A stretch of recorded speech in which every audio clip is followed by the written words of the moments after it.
Welcome to the MindMajix YouTube channel. If you want to build a strong career in data engineering, big data, or analytics, you're in the right place. In this video, we present a complete course on Azure Databricks, from the absolute basics to advanced concepts. Whether you're a fresher, switching your career, or upskilling, this course is for you. But wait, why learn Azure Databricks? Let me tell you quickly. Azure Databricks is one of the most in-demand platforms used by top MNCs for big data processing, machine learning, and real-time analytics. According to job portals, there are thousands of openings for Azure Databricks roles in India. And the best part? Salaries are also booming. Freshers can start with 5 to 8 lakh rupees per annum, and experienced professionals are earning 15 to 30 lakh rupees per annum or even more. So yes, this is the right time to start your Azure Databricks journey. In this full course, we'll cover everything from setting up your Databricks workspace to notebooks, Dataframes, Apache Spark, and Delta Lake, so you cannot miss any important concept. Please subscribe to the MindMajix YouTube channel and remember to press the bell icon. Let's not waste time, let's start learning Azure Databricks, and take your career to the next level.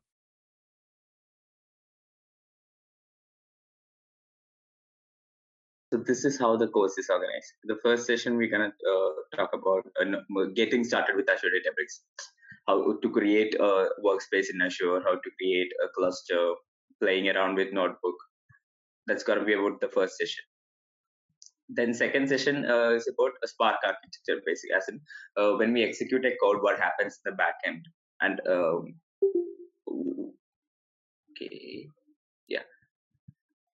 and how to take advantage of Spark architecture on our code. That's about the second. The second session will be mostly theoretical. Okay. Yeah, as in it's architecture, so there won't be much coding, but you will know what are nodes and what are executors, what are cores, all of that in the second module. Third module is basically going to be about from if we have files, how to read from file, how to write to a file. Yeah, and we're going to cover other file formats as well, not just JSON, CSV, and Parquet. Yeah, and then how to create views, tables, all of that. Yeah, so that's about third module. Fourth module will be playing with Dataframe, as in basically when we read from a file, all the data will be in a structured format in a Dataframe. So how to do transformations, and yeah, so that will be about fourth module. Then fifth module will be as in there's something called lazy evaluation. So that we will see in fifth module. Basically, when we write, give a code, how Databricks optimizes that code, what happens in the backend is what we're going to see in module 5. And how to take advantage of the lazy evaluation. First point is an overview on Azure Databricks. Basically, what is Azure Databricks? It's nothing but a cloud-based big data and ML platform. And the important thing is it provides a collaborative workspace. So by collaborative workspace, what I mean is multiple people can work in Databricks at the same time.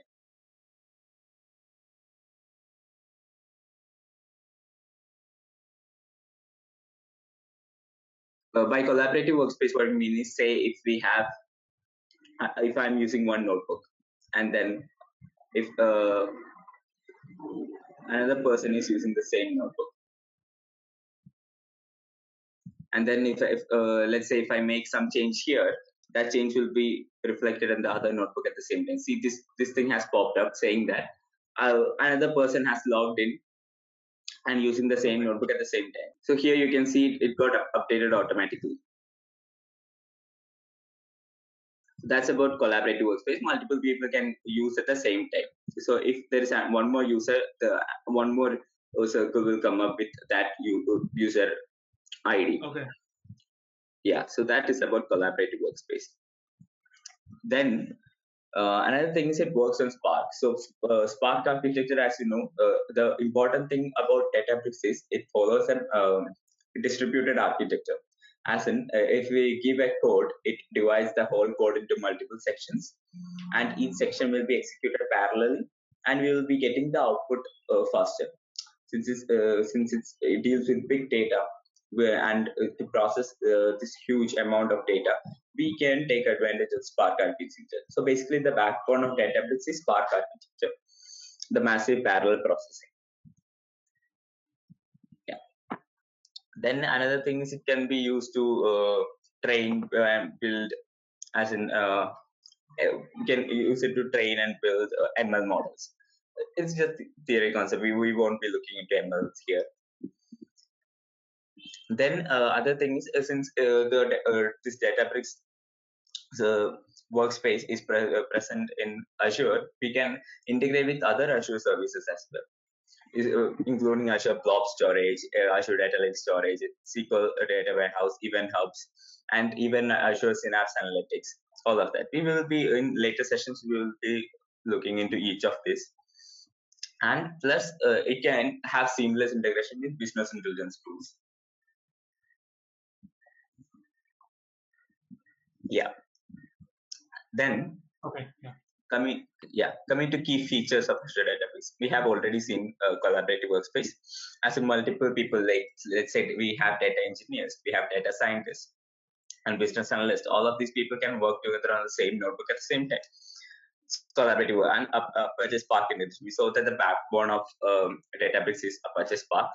And in Apache Spark, the important thing is massive parallel processing, dividing for very small sections, executing each of those parallelly. And we will be looking into detail on what happens, how it is getting divided, where it is going. So all of that in the second module. Then we have ML capabilities. So basically, Databricks provide machine learning libraries using which we can build and train our then a data science workflow. In in the Databricks, we could build end-to-end pipeline. As in from end-to-end pipeline, basically what I mean is we could do data preparation, data cleansing, and all of that. Multiple transformation, and finally clean all the data, put it into create a pipeline that takes in all of the data, cleans the data, and puts it into a sink that points to BI or that provides the data for a model. So the complete end-to-end pipeline can be built in Databricks. Next is automation and DevOps. So Databricks provides CI/CD, continuous integration, continuous deployment capabilities. So and we have a module exclusively for CI/CD, how it does all of that. Okay. And and it provides automated job, as in we could schedule our pipeline. So as I said, we can create an end-to-end pipeline, and we can schedule it to run at particular time. Okay. Yeah. Next is the use case. So these are all just before getting started, just theoretical concept. So use cases are data engineering, ML. It provides ML libraries and BI analytics, like BI tools like Tableau, Power BI. All of that can be basically connected to Databricks. Then IoT analytics. So one thing that's booming right now is the streaming data. Yeah. So by streaming data, what I mean is real-time data.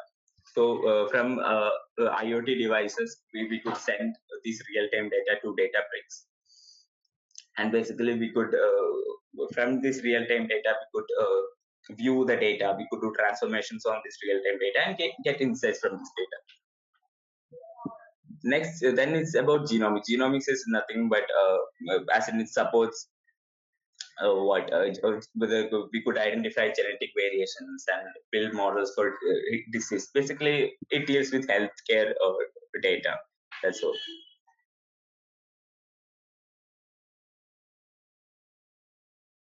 Okay. Now, how to create a workspace? So, to create a workspace, okay, just hit on create. Then we will be coming here. So these are, so basically we'll have our subscription and resource group. So as you know, multiple resources are tagged under one resource group. So if we want, we could create a new resource group, and the workspace name, this has to be unique workspace name, and the pricing tier we could give premium, standard, as per and then we don't have to bother much about network encryption or tags, and just hit on review and create, and we'll create the workspace for us. So that is how we create Databricks workspace. So once Databricks, then configuring the workspace settings. Say once we have created the Databricks workspace, we will get a option to we can configure settings like access control, and then connectivity to ADLS. As in, by access control, what I mean is we could give add AD groups, and then to the AD group we could add users for access. So those AD groups are added via Azure, and you are able to basically consume those groups. That's what you're saying, right? Or you have to create those inside here. Correct. No. We don't have to create those AD groups here. So basically, we have to we have to provide those AD groups inside the workspace, so that the people inside that AD group can access the workspace. So can you repeat that? So AD groups are going to be created outside, right? That's not, you Yes. won't create that inside. No, we won't be creating that inside. We just have to provide those AD groups, saying that these people need access. Okay. Is it possible to show that, or is it just because it's a setup, it's not possible? No, it's not. Yeah, I can imagine. Yeah, these are prod environments. I don't want to mess. Yeah, sure. No worries. That's fine. So if you can provide some links, like that will be kind of, I just want to look up those things, and just want to be aware of it. Sure. Yeah, I can provide you links. So after the session, I'll be sending a mail with the Databricks notebook. So along with that, I'll include the link as well. Okay, sounds good. Yeah. Then another thing is we can configure our Azure Key Vault as well. As in, the concept of Key Vault, right? So that also we can configure. So so that is about configuring the workspace settings. Then creating cluster in data. So now that we are here, so this is the Databricks UI. So here we could switch between machine learning or data science and engineering here. Then here workflow, since this is community edition, we don't have this here, but when I'm talking about jobs and all, I'll show you in using my account of how we could schedule jobs, all of that. Yeah. Okay. And then so here we're gonna create a database cluster. So basically come in compute.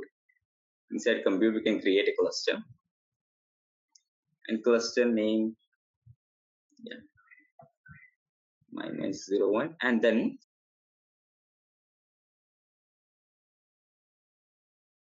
we will have an option. So since we could select our Spark version, Databricks runtime, all of that, and then we can hit. So here, if you see, we have worker nodes and we have driver nodes. So this entire thing, we call it as a cluster. Along with the worker node and driver node, we call this as cluster. So the cluster is nothing but a group of virtual machines. You can hit and create.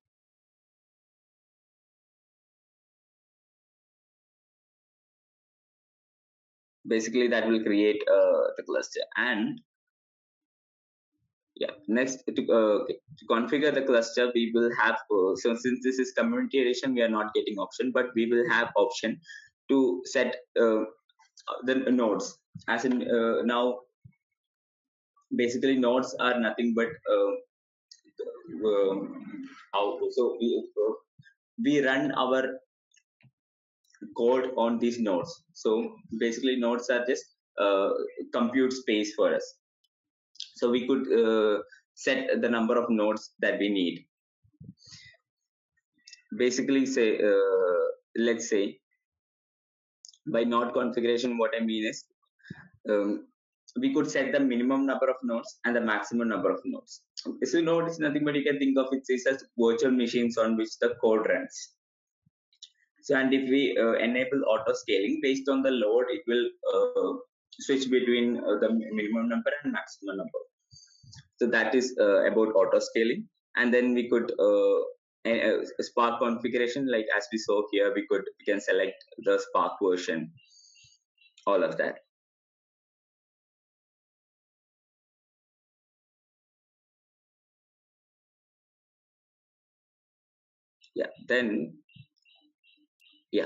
The next thing is about notebook. So node, basically the everything that's done in Databricks will be in this notebook.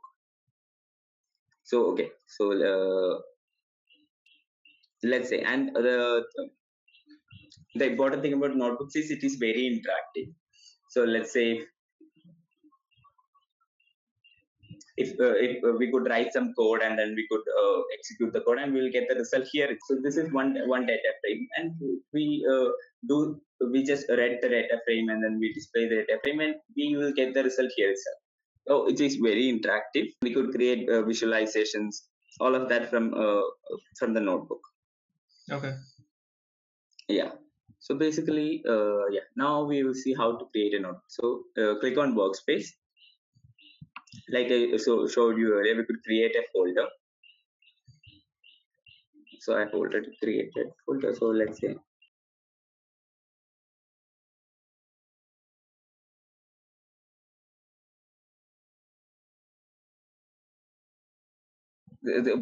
we are just creating folder to keep our files organized.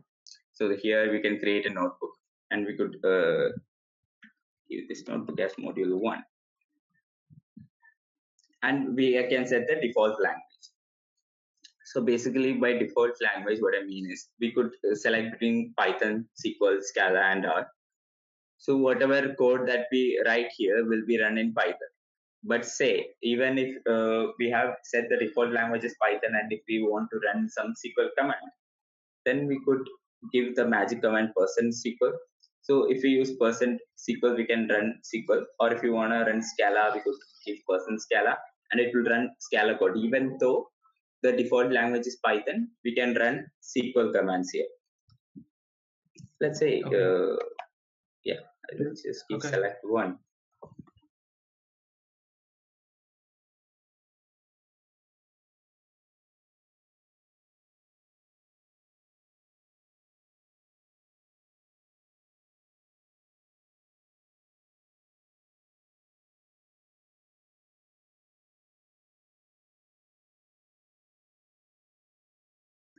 So when I run select one, you can see, like I said earlier, it's very interactive, whatever we are doing, and we could display that here itself.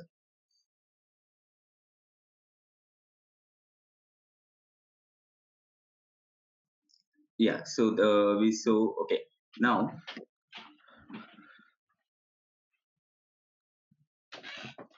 creating and opening a notebook. So, and to open an existing notebook, say if to just go to Workspace, navigate to our folder, and then we could open up some other notebooks as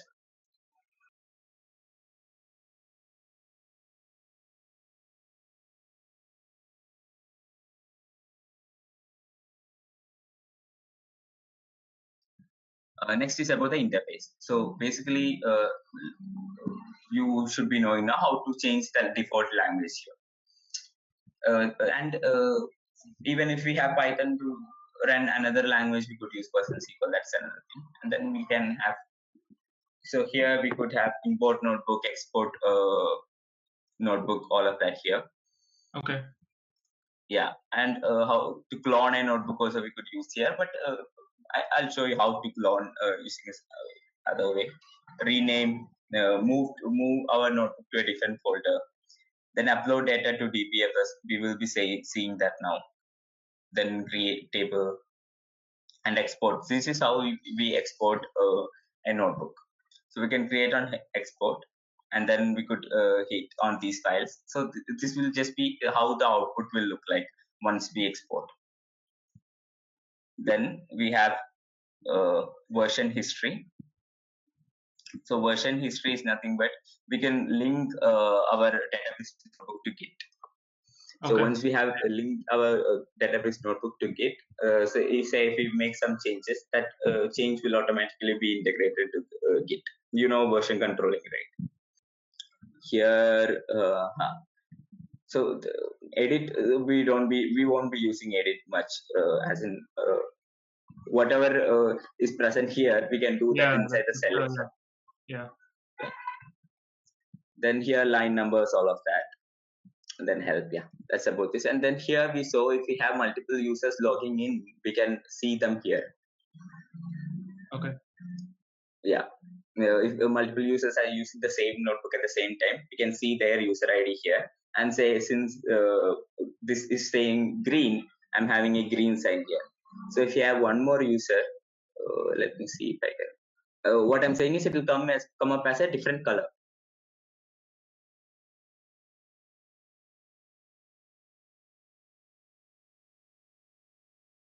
Oh, it's because it's the same ID, it's coming in the same way. Oh, okay. Yeah, if it's a different ID, it will come up as a different color. So we can see who is making change, who is making what change. Then wait. Then here we could run the cells. To run all the cells in the notebook, we could use this. And to run individual cell, just select on the cell, hit on, click on this and this to run the particular cell, or click on Shift plus Enter. That will run this command. So you have already worked. You should be knowing this. So here we can select the cluster, which cluster to use. All of that here. Okay. And this is to basically publish our notebook. That all of that we'll be seeing in the CA/CD session. Okay. Then yeah, revision history and to add comments to the notebook. Yeah. Now coming to cell. So in the cell we have the default language. Say if we want to change the default language. So basically there are three types of cells in the notebook. So one is the code cell, markdown cell, and row cell. Say I'll show you what is markdown cell. So here if we change the language to markdown, it will give %empty, and say if we type anything like title 1, it will show that as a header. It will come like a header. Okay. So those are markdown cell. Then code cell is nothing but the cells in which we write our code, like using Python, SQL, Scala, R. So and then we have a row cell. A row cell is nothing but if we will have cells where we just comment out all of the code, or comment out and give comments. So those are old row cells. These are not interpreted by the notebook. Okay. Yeah. So that's about the three types of cells. Then inside these cells, say here we have the option to run all of the cells above or all of the cells below, or run this particular cell. Then this is about we could add cell above, add cell below, and so if we want to give title to this particular cell, we can use this. And here we could say title 2, and then that will just give the title. Yeah. And say if we have execute this result and if we want to hide the result, this will be very we will be using this very often, because if we have a lot of results that's popping up, it will be difficult to see the entire code. So to avoid that, we could use hide result, and then we get use show result to show the result here.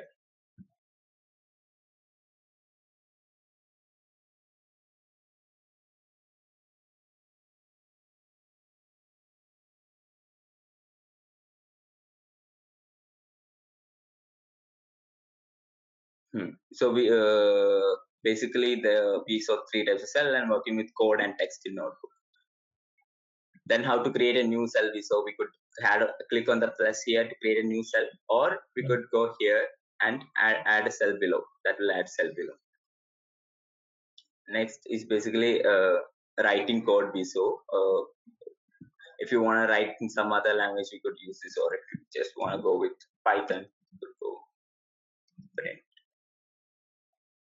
and that will just print the output here. What I did is shift enter, and then that executed this cell.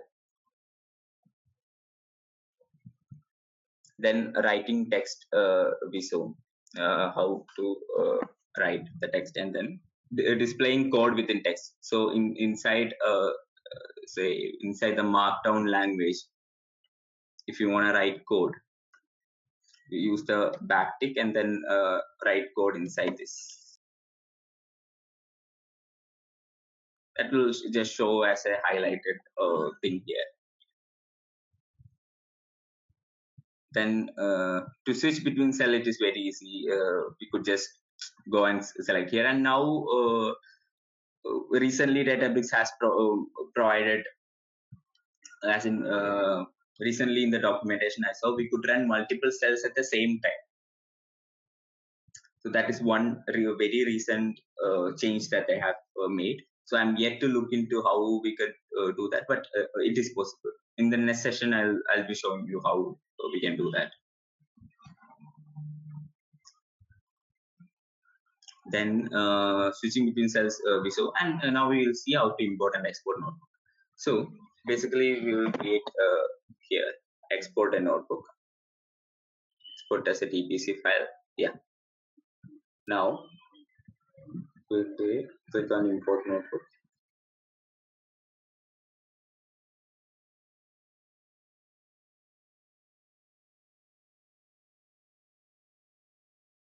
Okay. Now we have imported the notebook, and we will be having 2 more. So this is the one that I just imported. Okay.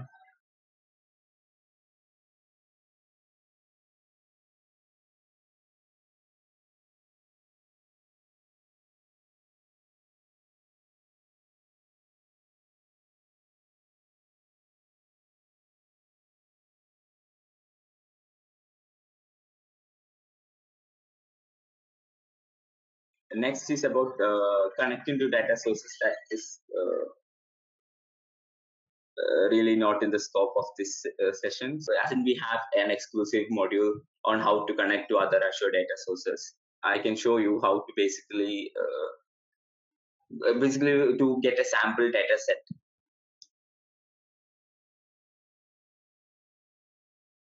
So here what we're going to do is we have a Databricks file system. So you could think a Databricks file system as like a storage space that's inside Databricks, to which we are going to upload data to this.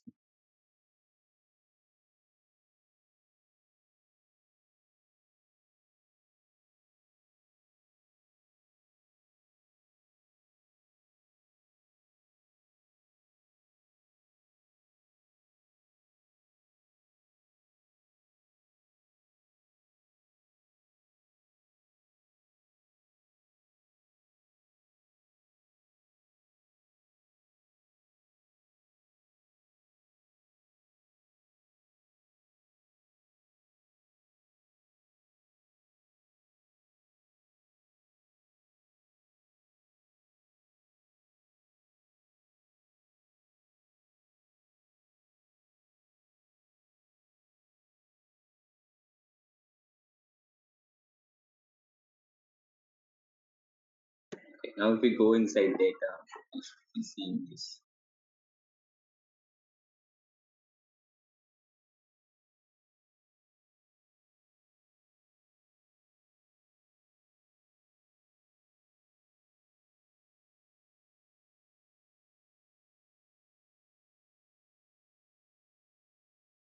Go to data. Inside data, click on hit on create table.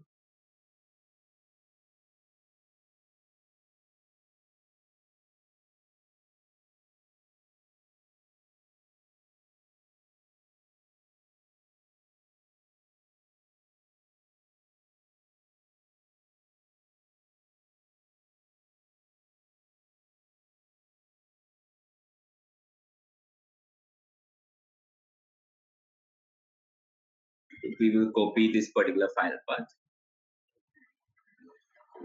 and then we're gonna go to the workspace. Basically, how to read a file is what I'm gonna show here. Okay. So to read a file, we could use the read API, spark.read. Now, since it's CSV file, I'm gonna give spark.read.csv, and then since it's Databricks file system, DBFS, and just give the path.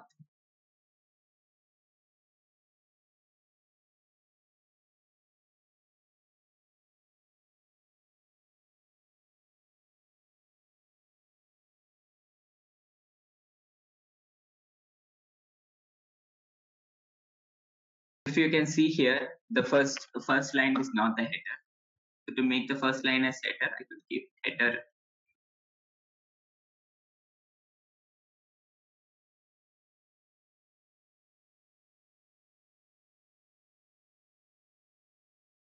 So this, so what happened here is we read this Databricks file. We put the Databricks, we read the CSV file, put the CSV file into a data frame, and we display that data frame. So this is PySpark code. This is just so that you will get a taste of what we're gonna do in future. Okay. Yeah. So that is about how to read a file basically. I'll show you how to move a notebook around. As in, if you want to move, we could use here and then move a notebook. Basically, go to folder, select notebook, and then if you want to move it here, we could move it and then select where to move it to. Yeah, and then we could that will move the database to. It moved the database from here, this folder to this folder. We have module 1 here. Then if you want to clone, so whenever you're working in the Databricks notebook, it is advisable to make a clone of that notebook, then work on it, and then merge the changes. To clone, we could select a particular notebook, right click, and then clone the notebook.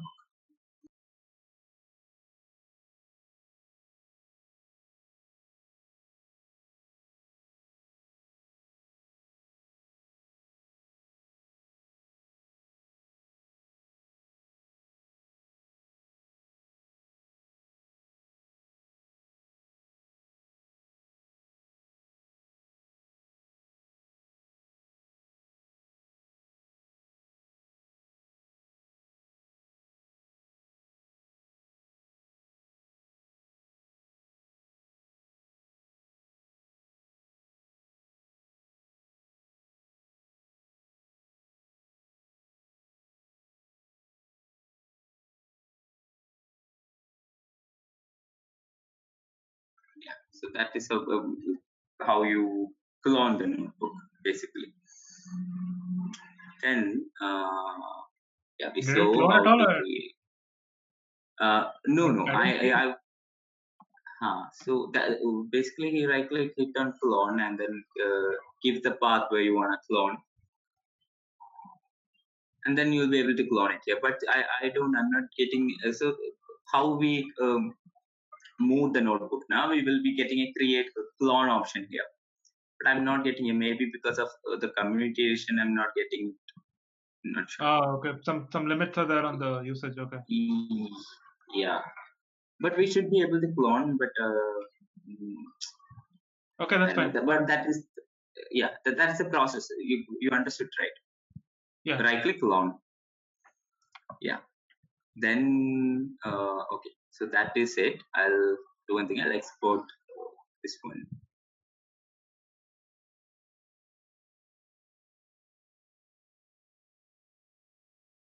You can take this certification, Database Lakehouse fundamental certification.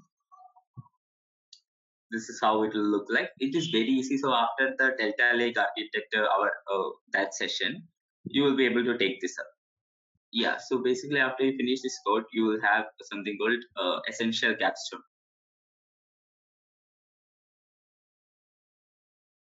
So today's session is gonna be about Spark. So basically, Spark architecture, as I told you yesterday, it deals with massive. So basically, Spark architecture is a distributed system. The main idea is to process the data in parallel. So massive parallel processing happens. Okay. That is the whole idea, but we will be going in detail at each level. So the components of Spark architecture, it consists of, initially there will be a cluster manager. There will be a distributed storage system, like how we saw yesterday, DBFS, Database files, and a set of computational engines. These computational engines are the clusters that we saw yesterday. Okay, now you will see the role of each. So cluster manager, the role of cluster manager is to, basically we have the computational storage and the computational engine. So basically, role of cluster manager is to allocate the resource. Say in the computational, in the cluster yesterday we saw we have multiple nodes, and to manage all of these nodes, as in how much that the role of cluster manager is to manage this the computational engine. Okay. Yeah, and then we have distributed file system. So distributed file system, it provides a fault tolerant and scalable storage layer for processing by Spark. So fault tolerance is very important for database.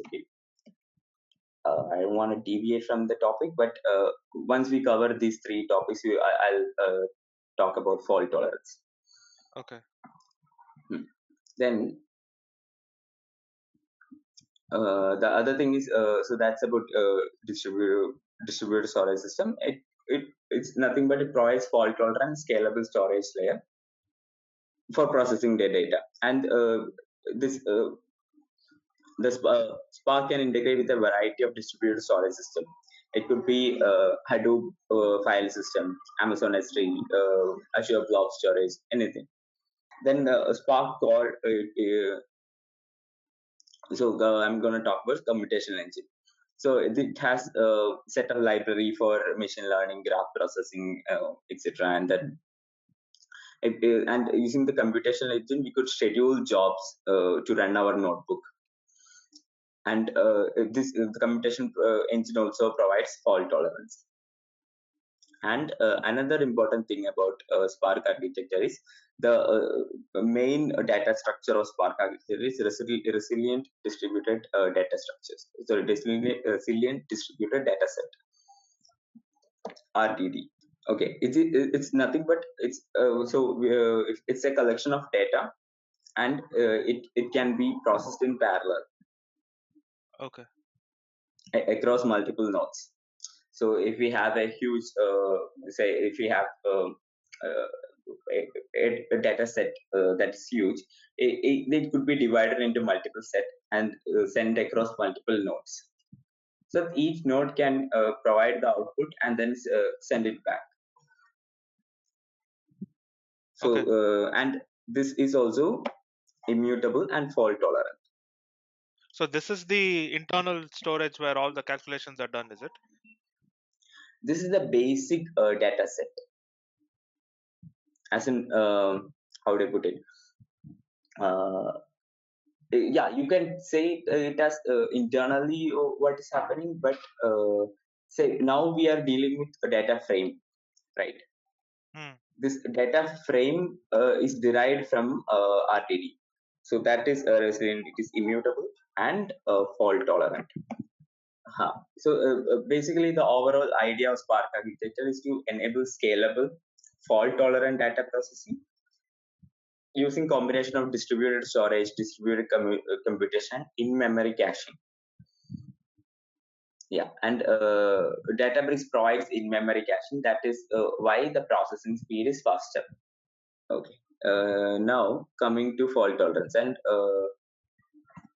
important points: fault tolerance and provides in-memory caching. So say, what is in-memory caching? If you ask me, say one thing. So what RTD does is different. The data will be spread across these storage spaces, processed in parallel, and gives us the output. In-memory caching, on the other hand, say if we are using a data frame in multiple places. Okay, so in that case, we could cache that in memory and then do computations on the data frame, rather than whenever we are calling the data frame to get distributed and then process it again and then give us the output. We will cache it in memory and then use it. Okay. Yeah. So that's about in-memory caching. Then coming to fault tolerance. So for fault tolerance, it provides fault tolerance by using the RDD distribution. So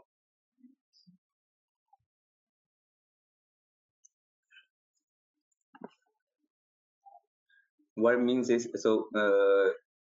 this RDD, they will be partitioned across in our whole structure, we will have cluster manager. Okay, that manages all the computation engine, all the nodes and executors, all of that. And then we will have worker nodes. Okay, again, once again I can. So we have cluster manager, then we have driver node, then we have worker node. Okay. Now what happens is, inside the worker node we have executors. Okay. And inside these executors there are cores. Okay, and each worker node will have some amount of storage associated with it. Okay, and the RDD goes inside this storage. So what happens is, when we fire a query, it goes into cluster manager. Cluster manager then manages, okay, what all how many worker nodes should be associated with it, all of that, and then it gives the query to the driver node. Driver node, what it does is, it distributes that the whole code across multiple worker nodes. So whenever so inside worker node there will always be some executors that are vacant, as in some executors that don't have work. So the driver node divides the work across multiple worker nodes as per the instruction from cluster manager, and then this worker node, it processes that inside the worker node also. There will be multiple executors, and inside the executor these cores takes up this task, and then it processes the data and gives the output back to driver node. The driver node consolidates this output and gives us the final result. So that is the whole story. Now coming back to fault tolerance. So now the RDD, what happens is, this RDD will be spread across multiple worker nodes. Then what happens is, so when I say that this RDD is distributed across multiple worker nodes, there will be multiple partitions of data, and each partition will be replicated in multiple nodes. Why, if you ask me, say one node were to fail, to prevent that, there will be replication.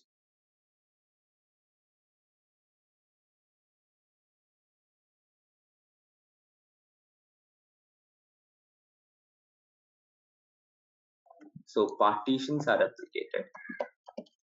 So what happens is, whenever if any node fail, so since the partition is spread across multiple nodes, whenever a node fail, it can still recover, because it is replicated in other nodes as well. the partition of data. Yeah. Then Databricks does something called lineage. So like I said earlier, RDDs are immutable. Say if we do multiple transformations to one RDD and finally we create another, we do transformation and refer that to, as in put it in another RDD. If we do all of that, it maintains a lineage. So even if if there is a failure at any point in time, database can refer this lineage and recreate the RDD from that point. Then there's the key components of Spark architecture. So we have already discussed what is cluster manager. It's for managing and allocating resources across the Spark cluster. Then we have worker nodes. So worker nodes are what executes the Spark computation. So yeah, then we have executors. Executors run on the worker nodes, and these are responsible for executing tasks assigned to them. Yeah, and each executor, it is responsible for managing a set of tasks and keeping data in memory for faster access. Okay. Then we have the driver program. Driver program is the main program that controls the flow of the application. So it runs in a separate node that's different from the worker nodes. Then we talked about RDD, the fundamental data structure. It is immutable and it can process parallelly across the cluster. Yeah, that is about. And then Spark. Then we have two more things like Spark SQL and Spark Streaming.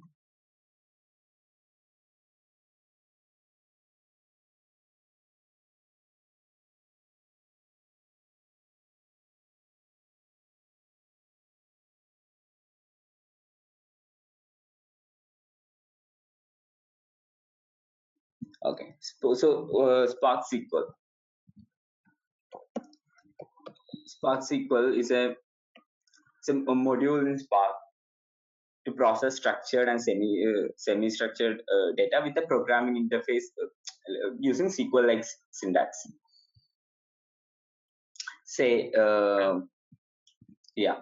So what happens is, let's say if you want to use SQL code for the Dataframe, how we saw yesterday, yeah. So streaming, what happens is from the streaming data, we could get that data into a data frame and do normal transformations that we do to the data frame. We can do to the streaming data frame also. The only thing is there will be small changes in syntax when we read the stream. When we are reading file, we use the read API, but here we should use read stream. When we write, we use write API. Here we should use write stream. And whenever we want to stop, yeah, that is one thing that's not there in the data frame. We could stop the stream, we could start the stream, we could set it to wait for it, as in we could set that to terminate after some time, or we could check if it is streaming or not. So all of that is coming in later session. You don't have to worry. Next is the overview of Spark job.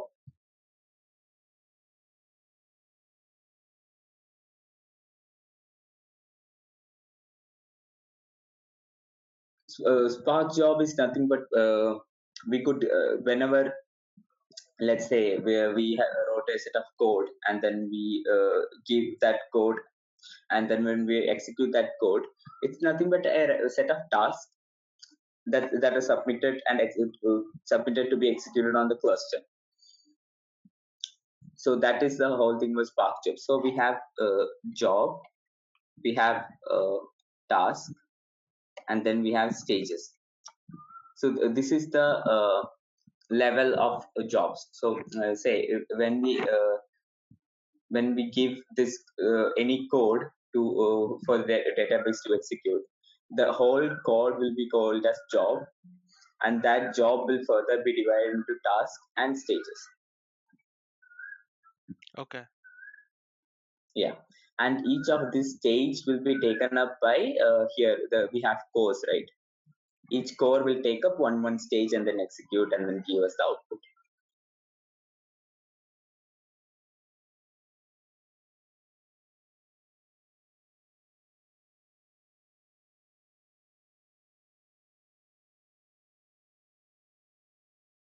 Yeah, then talking about Spark jobs. Yeah, so we have the first part is development. The development, as in writing the code. The second is job submission. So for job submission, we need to those are just theoretical concepts. As in order to run a code like how you saw, we should have a cluster. If you don't have a cluster, we'll have to create a cluster on the fly and then execute the code.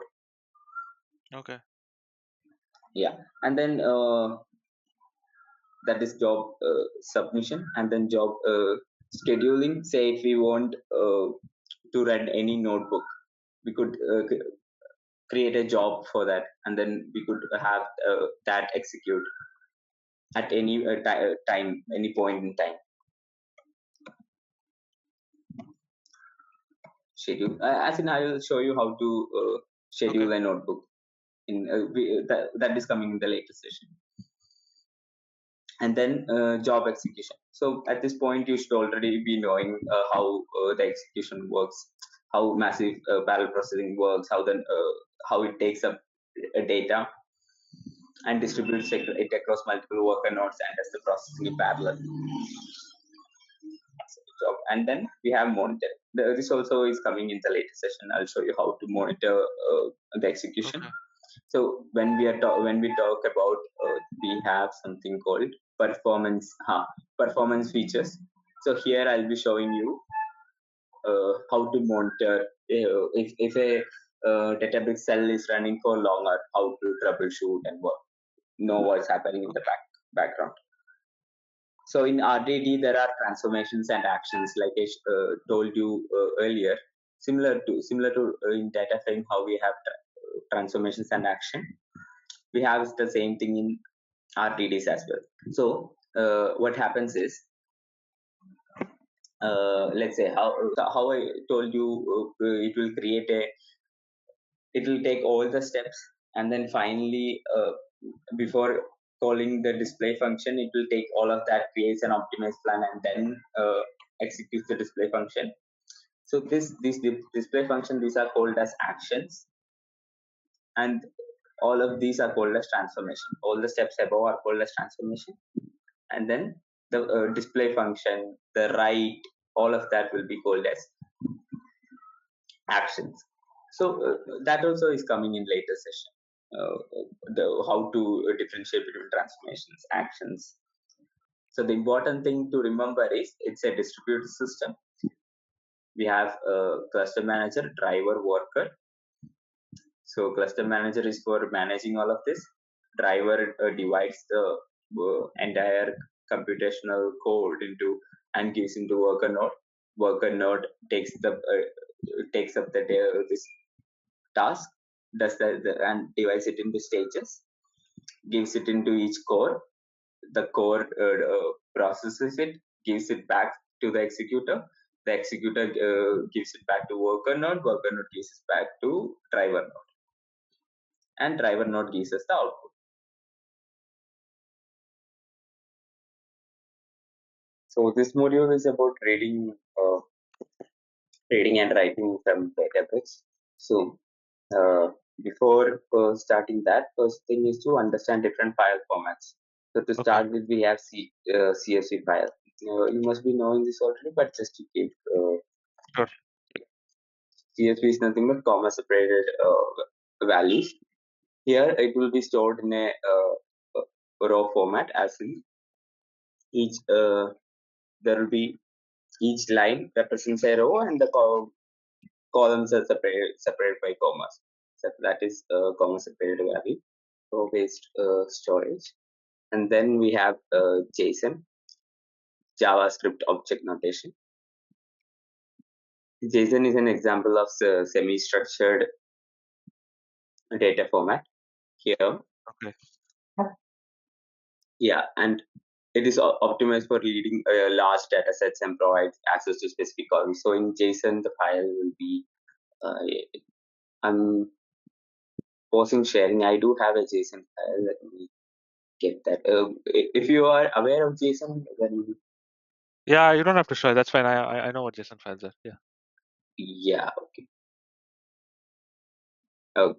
Then we have Parquet files. So Parquet file, the important thing is here it will be columnar storage. So this is a term that you will hear a lot in this space, raw-based storage and columnar storage. We'll see what are columnar storage now itself after understanding the file formats. So when you get the Parquet files, like that's so usually Databricks will just pick up the files from a data lake or a file storage.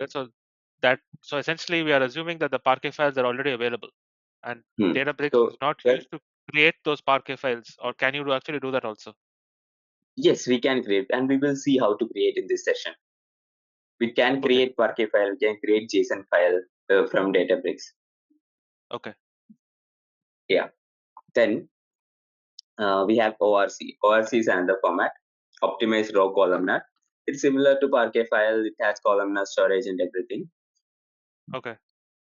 Yeah, and then the other things we have Avro format.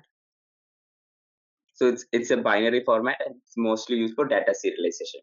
You know the data serialization, right? How we send do serialization, send the data, and then after receiving the data, we do deserialization and get the contents of the data. I don't know that. I may need to explain that to me. I've not worked with Avro files before. Okay, so it's nothing but serialization, like say how if you want to send one file from let's say one device to another device, we do serialization and then we send that file. So upon receiving the file, we do deserialization and then we get the contents of the file. Okay. Yeah, it's mostly used for sending data across its our file. Then we have XML file, extensive markup language. This is used for storing structured data. Yeah. Then we have the text file, TXT files. It's used for storing log data and all other text-related data. Yeah, that's fine. Yes. Then So usually in your experience, what kind of files you usually see most often? most often it will be Parquet file only. Parquet files, really? Okay. And maybe somewhere CSV file. JSON file will be very less from my experience. But even if it's JSON file, we could read it. That should not be an issue. I'll show you how to read JSON file also here. Okay, now we will see what are columnar storage. So columnar storage and row-based storage. Row-based storage, you know, right? It's CSV file, everything will be stored in one row. And then for one particular, say one particular primary key, each all the data will be in one row. But here, when we come to columnar storage, it will be stored in all the column data will be stored in separate columns. So the rows won't be tied together. So when we need a subset of columns and when we are querying and we only need a subset of columns, we only need to get those columns. So that will be faster. Can you repeat that last statement again? I'm trying to digest that. It will. Okay. So in row-based storage format, everything will be the storage will be based on row level. So whenever we are trying to query something, we have to go through each row, identify that, and then get the output. But coming to columnar storage, everything will be stored in column. Each column will be stored as separate. And whenever we need to query something, what it does is, and we need a certain set of columns, it only searches those columns and gets the data. So it will be faster rather than going through all of this, all of the rows and then identifying everything. It will be storing certain set of data, a certain set of the data in one column, it will be storing separately, and then we will be getting that data.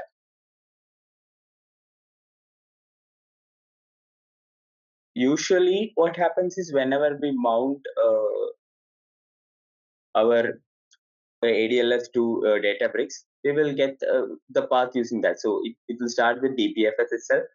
Then we will have, let's say, I'm giving a real world example. Whenever we are working in projects, it will always be mounted in ADLS. Yeah. So after DBFS, it will be /MNT.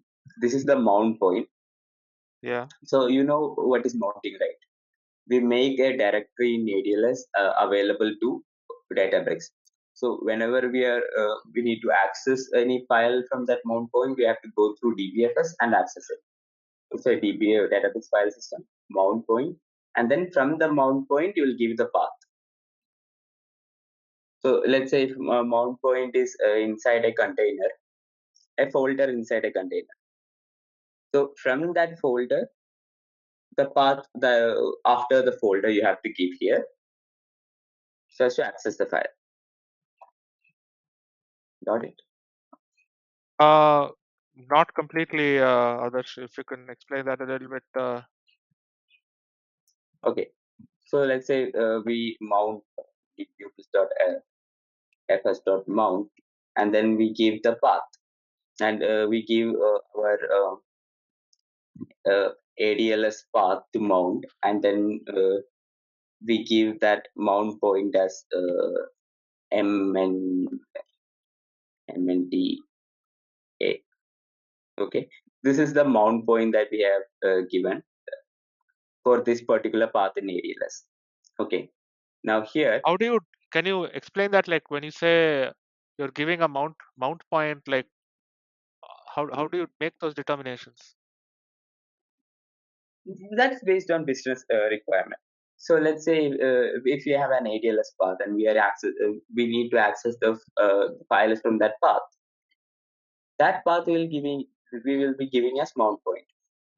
Or if you want to access different containers inside a storage account itself, then you will be giving just the storage account here. So from the storage account, we will be traversing to different containers using this part of the code. And for setup, you can just directly put the ADLS path and the mount point, and you'll be able to pull the files from there, or like don't you need to do any kind of like setup in terms of security and things like that? Yes. We need to do that. We need to give the access key,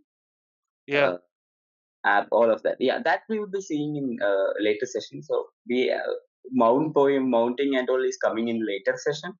I just showed you how the idea of mounting. How to mount we will see in later session. That is not related to read and write session that we are having today. Okay, sure. Yeah. So the basic idea is we'll have an ADLS path. From that ADLS path, we will be referring as a mount point, and from that mount point, we will give the file, the rest of the path here. Yeah, that is it. Now, when you said that DBUtils, what does that exactly do? That function you had there? Yeah, Databricks utility function, DBUtils.fs. Fs is file system. Okay. So if we do dbutils.fs.ls, which is to list the files, and if we give a path, that will, okay, let's see here. So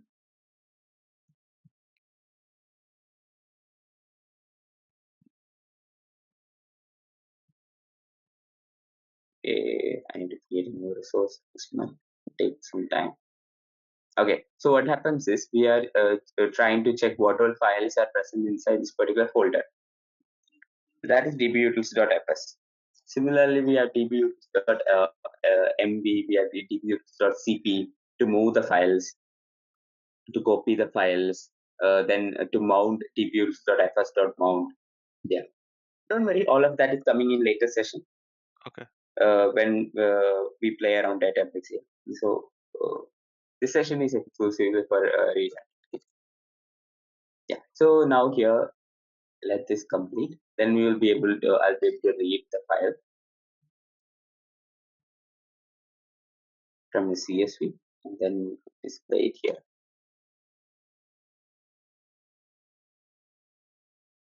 Specifying schema. Okay. So let's say if we are reading a CSV file, and then so whenever we read a CSV file, everything will be interpreted as strings. So let's say if we have a number, or basically the idea is, if after reading the file we want to read in a particular format and then get the file. What I mean is, whenever we are creating a table, we will be creating the table using certain data types. Everything won't be varchar. We will have date time, we will have integer and decimal, all of that. Similarly, we could use the same thing here. So okay, now if in order to specify the schema, we need to there are a few things that you should know before getting started. To specify schema in Databricks, there are certain types in so there is a particular module, PySpark.SQL.types, and from this particular there's a particular library PySpark, and from there we are importing certain modules. So from PySpark we need to import struct field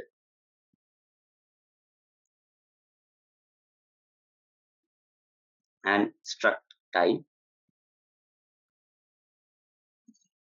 Then let's say if you're using a string, we need to import string type, and if there are integer, and if there are date time, we could import that as well. Then the second thing is what is this schema used for exactly? When you say you have to do schema, can you tell me the reason behind it? Yeah, so like I said, so when we are reading a CSV file, everything will be read as string. Right? Oh, okay.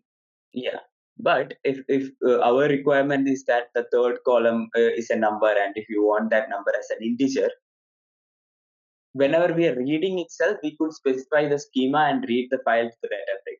So all of the data types in this data frame will have our required schema. Okay, so now so what is struct field? So struct field is basically to tell database that we are specifying a schema. Okay. And struct type is basically to imply that this as in we are providing the details of a particular column. Let's say we are providing the details of an attribute, and there will be three parameters here. The first one will be name of the file, name of the column, and the second one will be type of the column, and the third this argument will be this thing, if the column is nullable or not nullable. Yeah. So here, let's see. Okay, now this is done. So here, if you see, for this particular, after this path, there are multiple files. So all of the files are here, and the thing is, this particular thing is very useful. As in, since all of these are in list, you can access each of these using say you could put this in a for loop, and you should say for I in this particular thing dot path. If you give that, you can access all of each of these paths separately. Each of these path will be given to I, and then you could play around with it. Yeah, and then So if you want can basically traverse through the entire file yeah, directory, right? yeah, correct. Okay, list as no attribute. Okay, sorry, my bad. So for I, we can give I dot path here. Yeah, so this is very useful that whenever you're You can just coding. okay, so you can basically get a list of whichever file you're looking for and things like that. Okay. Correct. Yeah. Let me hide the result. Yeah. This I use this very often in my whenever I code. I use this one. Okay. So let's say I'm gonna create a small data frame to show you this one. It's the schema. Okay. So we're gonna see first. We're gonna import our particular required data frame, required struct types and all the data types. This is how we import different modules from different libraries. This will be the library, and we're gonna import our required modules. We could the one way to import is we could do star, that will import everything, but that is not Okay. recommended. Only the just import whatever you need.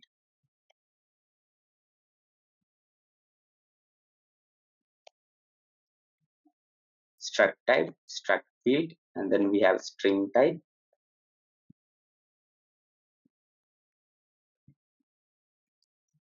Then we have integer.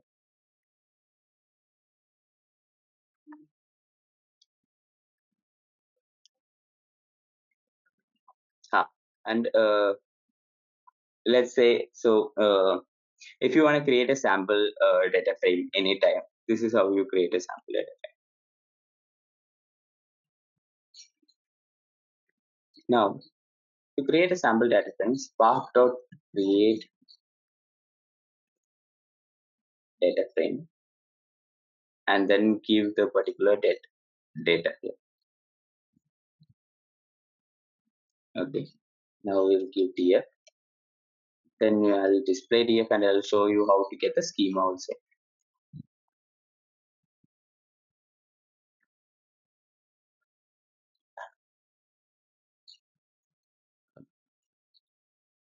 Types.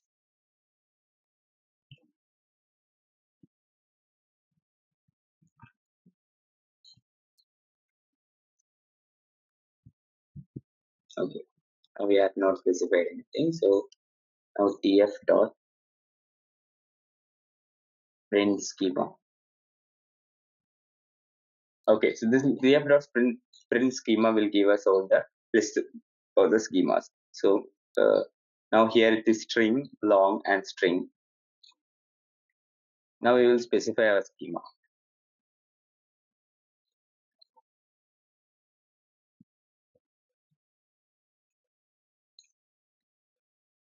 Schema equal to. First, we will tell that it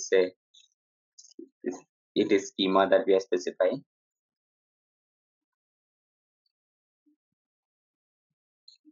Then we will tell it specify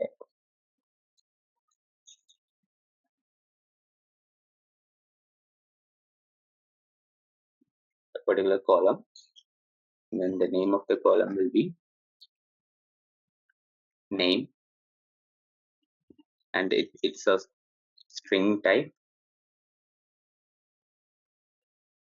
And then is it let's just give it as true. And then for the second column, Also, you'll basically define the schema for every column, yeah, and you have to do this for every time you read a data frame. no, whenever we so if we are reading the data frame and if it is inferring the wrong schema, so what happens here is it goes inside the file and then it infers the schema and gives the same schema. So if you want a different schema than what is inferred here, then you need to follow this process. Okay. Yeah. Age, and then age will give us integer. Okay. So slight change. So struct type is to show that we are defining the giving this schema, and struct field is for each field, each column. My mistake, I said the other way around. Okay. And then all of this we need to put inside a list, and then give this to struct type. So earlier it was a long here, so it changed to integer here. So whenever we are reading a file, and if you want to give the schema, we could give dot schema, and we could define a long schema for our file, and then and how we did it here, we could give this to a variable. Let's say it need not be always schema, it is x, and then we could give that x here. Then it will rather than inferring schema, it will keep the schema and then load the file to the particular schema. Can you repeat this X thing again? I got a little lost. Okay, so this schema, whatever we Oh, define you the okay? schema here, Okay. Yeah. yeah, we put that to variable, and that variable we could give here. And rather than inferring schema, it will refer the schema from this particular variable and then do it. Okay. Yeah. So let me hide the response.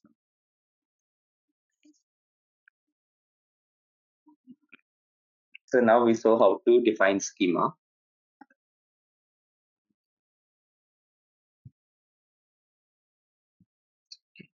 Then now, so I've already shown it to you, but I'll show you again. So if you are reading the file from the CSV file, reading the data from the CSV file. So here, if you see, the first column will not be header. In order to make the first column as header, we have dot option, and then we will give header and set that to true.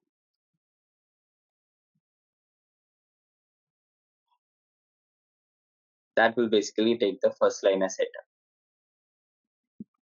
Okay. Yeah. Then there is something known as schema evolution. So by schema evolution, what it means is, say if we have written this data frame and we did not give schema. So whenever this thing happens, it reads the file to this particular data frame, and then we will run the rest of the code. Basically, what schema evolution means is, if there is a change in schema, if there is a the ability of Databricks to handle the change to the structure of the data over time.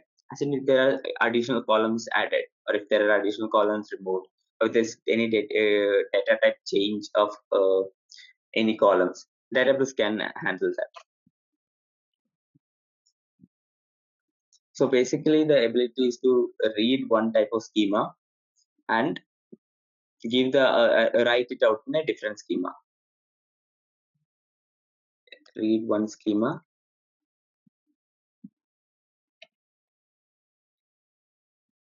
and write a different schema. Write a different schema.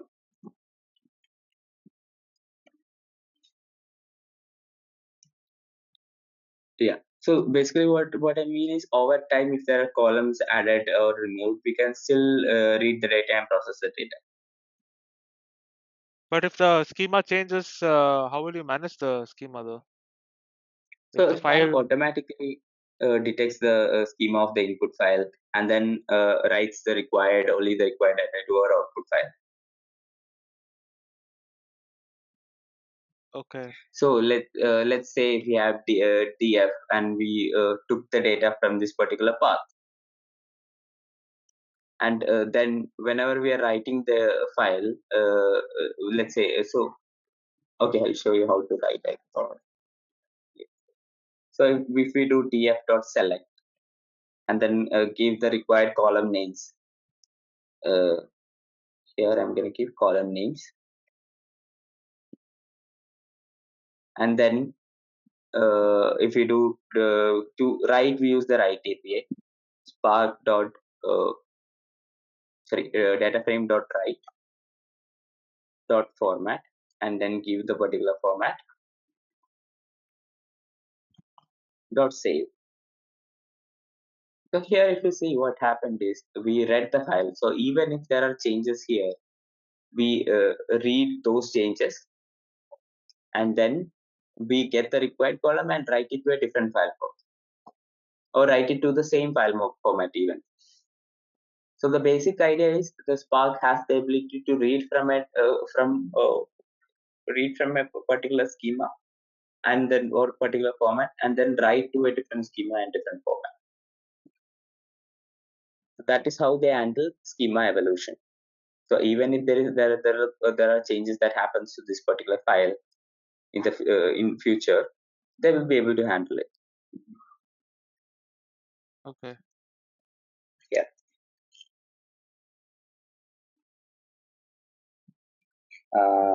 Yeah. So in tomorrow's session, I will give you more example. Let me also quickly check up if I could get more example. This is one example of how we could handle schema evolution. I'll check for more example in tomorrow's session.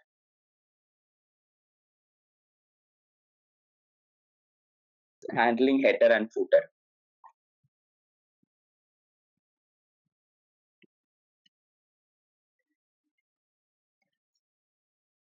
So how to handle header and footer? Basically, we saw. So header we already saw how to handle header.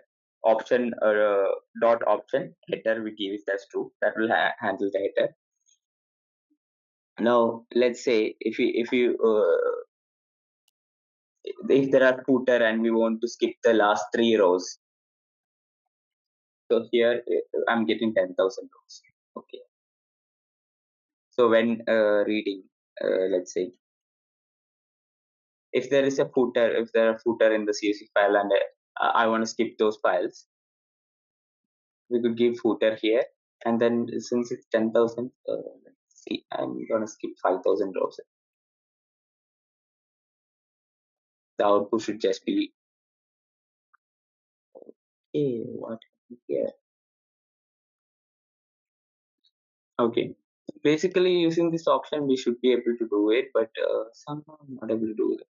Okay, let's try it. Option. So question Yeah. others. So all these APIs that you're calling, right? Options, Spark.read, then a dot load. Where do I get an entire library of all those? Like, so I know how to apply. Yeah, so you could search for PySpark code, and then you will get the whole list. And that is one thing. What? Sorry, you kind of cut out. PySpark code. This is the PySpark code that we are using here. Yeah. So PySpark for Databricks, you could search and you'll get the entire library. That is one thing. Or all of the things I'll be giving here. Everything that I know and I use on a daily basis, I'll be giving here. So you should be good with this. Okay. And even in later session, we'll be discussing on Pandas library also. Okay. That is another language that we could interact with this thing with a notebook. So that also we will be seeing. Yeah, so this is how you do with footer, option footer, and give the number, and that will skip the final few files. But somehow here I'm not able to do it. But this is how you do it. I'll check on this, and then tomorrow I don't want to waste your time. I'll debug and then I'll see you tomorrow. Okay. So let's say similarly, if you want to skip the first few files, we could skip rows.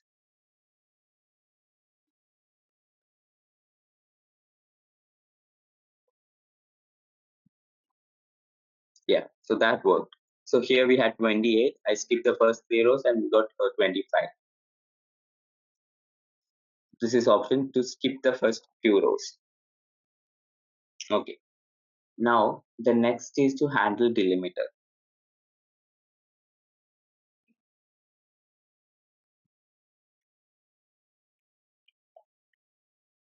To handle delimiter, what we could do is we have another option. So let's say if we have what a tabs if you have a tab separated file. So we could use spark.read dot, and in the option we could give delimiter.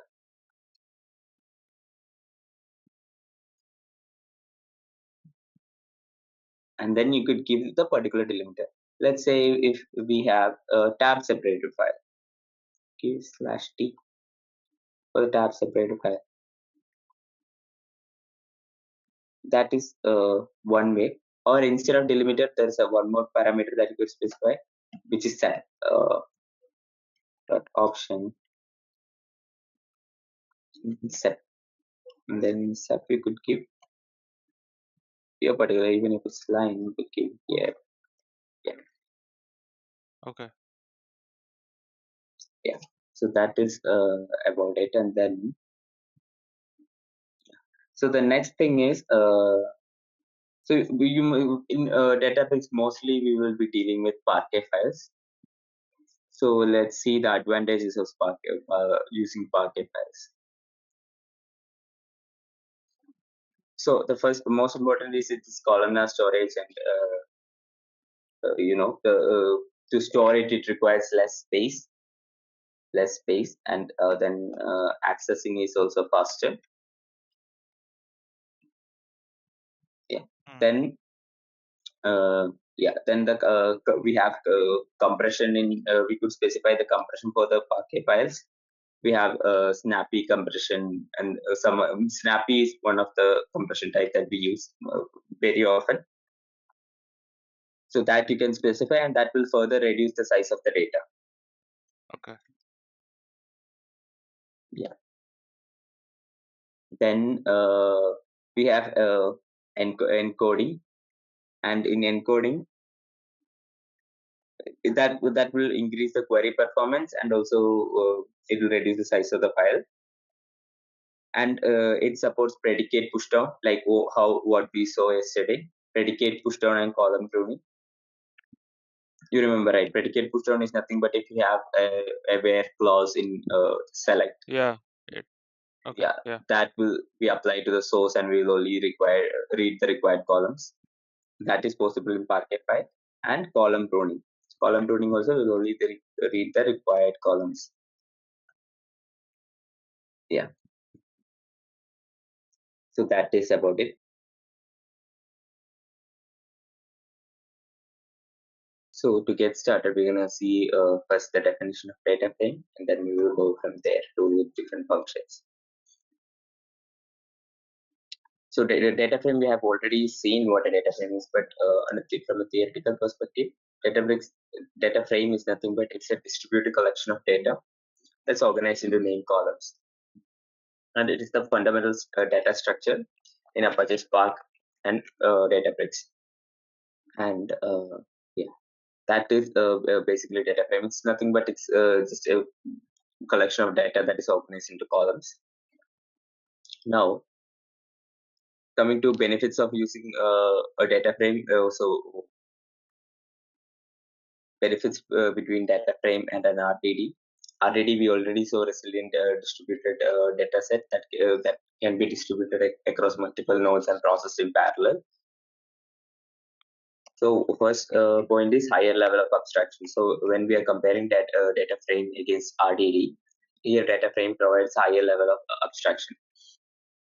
So what that means is, say in RDD, RDD provides a lower level API, and we have to manage the data layout, serialization, all of that. But when we come to data frame masks all of that from us, and we can efficiently query and process the data. And the second point is schema enforcement. Can I ask a question here? Yeah. When you say RDD versus data frame, right? So, I mean, we discussed some of those data frames in the previous class. So, like, how do you declare an RDD? Like, is there some way to use that, or I haven't seen that, so I was kind of curious. Yeah. So there is we could declare RDD, but no, this is all about functions. But let me just quickly check. There should be some in one notebook. I think I have already declared an RDT. Yeah, so this is how you Oh, create. okay. Use so to create a data frame, use Spark session, and to create an RDT, we use Spark context. Okay. All right. Yeah, so all of that is coming in the upcoming session, so you don't have to worry about that right now. Spark context, Spark session, that is coming. Spark session and Spark context, that is coming. Okay. Because if I go into that right now, we will deviate from our. Oh, it's a wrong. Okay. All right. Okay. Let's continue Yeah. this. Okay. Yes. So coming to schema enforcement, we saw yesterday we could, while reading a data frame, we could give our particular schema and then read from that data frame. So by schema enforcement, what it means is if there is something wrong in the source, if there is some data type changes or anything in the source, and if we have defined a schema, whenever we are reading the data itself, it will throw an error, and we will be able to catch this error at a much catch the error earlier. That is the whole point of schema enforcement. Then we have performance optimization. So performance optimization, as you already know, we already discussed predicate push down and column pruning. So data frame supports all of that. Okay. Yeah. Then it has integration with other tools like machine learning, and all of that can be as in we could give data frame as input to machine learning models. All of that integration with them. Okay. These are just theoretical things, but soon we will get into Databricks and see different things. So now coming to differences between RDT and data frame.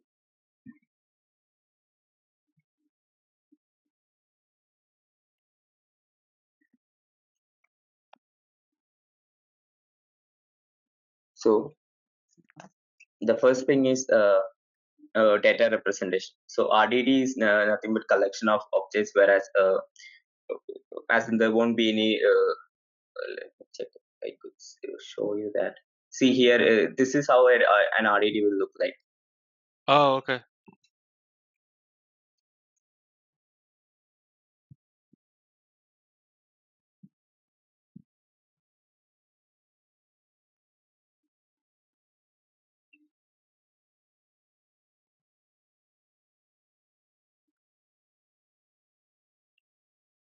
Yeah, it'll take some time. So that's how an RDT will look like. But on the other side, a data frame, we saw it is much more organized into rows and schema and all of that.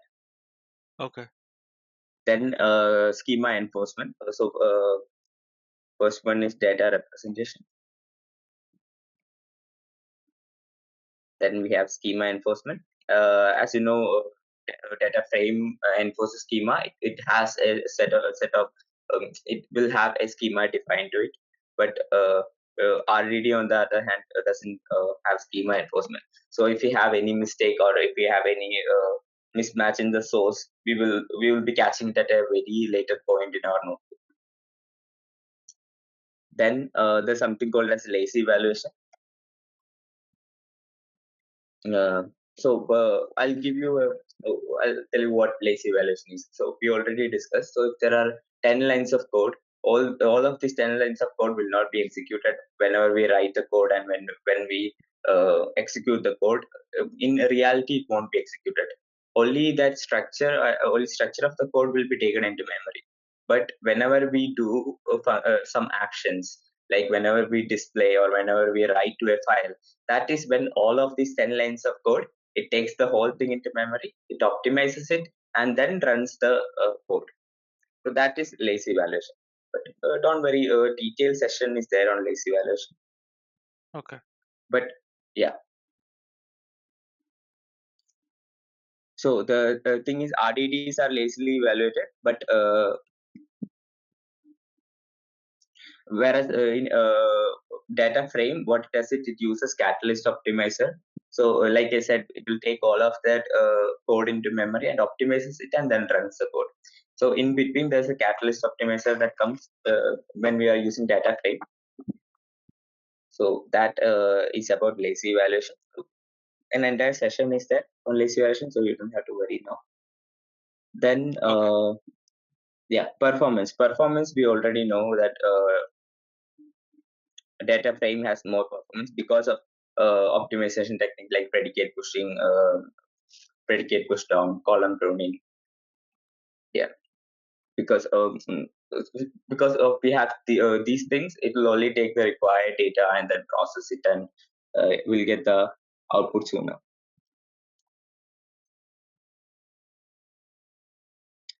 Yeah. So then next is interoperability. As in let's say whenever we are using data frame, we could basically use SQL like queries. By SQL like queries, we saw yesterday, we could read a file and then we could, to get the required columns, we could use dot select column name and that will give us the required column. So we could use such type of code when we are dealing with data frame. But when it comes to RDD, it does not have any SQL interface, or so we have to use RDD specific method. Okay, now we're gonna see about, so that you must already know. But let me see if I have yesterday's. Yesterday we did create 3 sample. This one. Just for sample records, so that I could show you different methods using this one.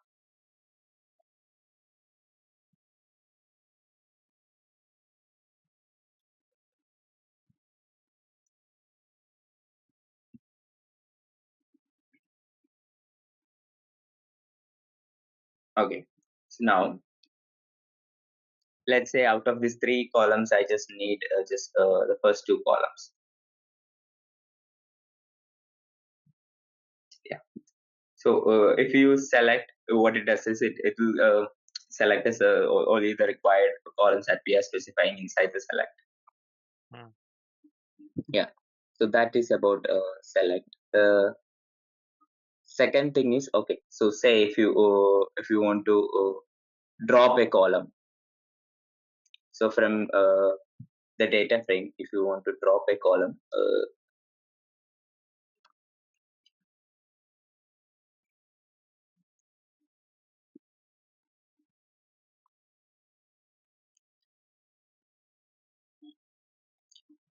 no,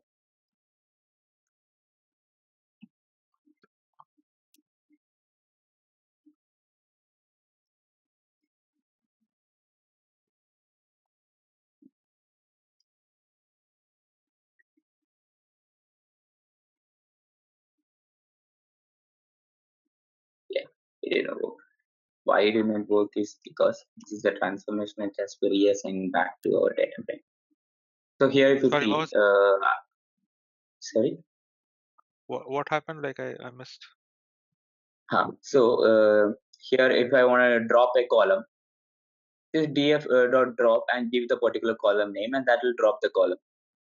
So that happened here. So that is df dot drop. But you're assigning that back to df, right? So if you Yes, do df dot drop column name just to display, it will not drop. It will not drop. So what happens is when I did df dot drop, it as you know, these data frames are immutable. So nothing happened to this. It created a new data frame. It did this particular transformation and created a new data frame. Now what I have to do is the new data frame I have to reassign back to the old data frame, then display it. Instead, if I have given df1, okay, right now that will be gone. Now I have to create the data frame. Then instead, if I given df1, okay. Now here, if you see what happens is, yeah. I understand. Yeah, because it's it's okay. I get Immutable. that. Not a problem. Yeah, because it's immutable. Yeah, and If you just do display of df.drop df.drop column name, will it work? Display of df dot drop. Yeah, that will work, but that will not make any change to our data frame. So here, what display does is it is like print in Python. Yeah. It just shows Okay. us the data frame. Yeah.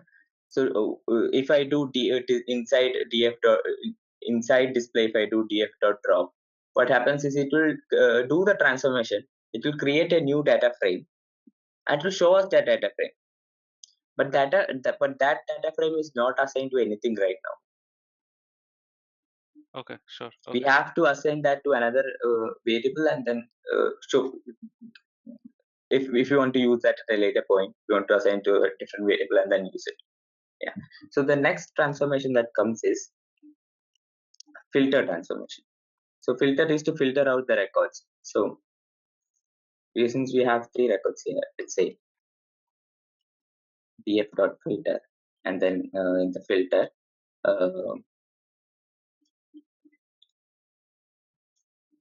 df dot let's say what age greater than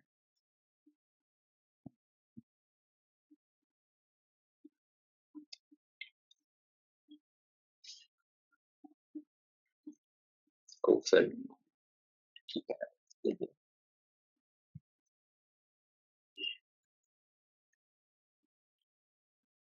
Yeah, if you greater than or equal to, you should be getting 2 records. This is how you filter out the records. df dot filter. Okay. And we're putting age over there. Those are not. Is that case sensitive? That is right. I This one think was. it should be case sensitive. Let's see. Yeah, it is case Okay. sensitive. Yes, because we are directly referring to the column using df dot, right? It should be sensitive. And the next thing we're gonna see is group by. So I have to ask a silly question. So this is all Python functions, right? Not PySpark, right? These are not. What is this? Is that And some these are Python? PySpark. PySpark. Okay. Yeah. Okay. Okay. My bad. Thank you. So now we're gonna see group by. So the group by, let's say, what is the group by on? Okay, group by and say, okay. It's like just how we write a SQL code. If we have to use group by and then column name, and then I'm gonna get the average age.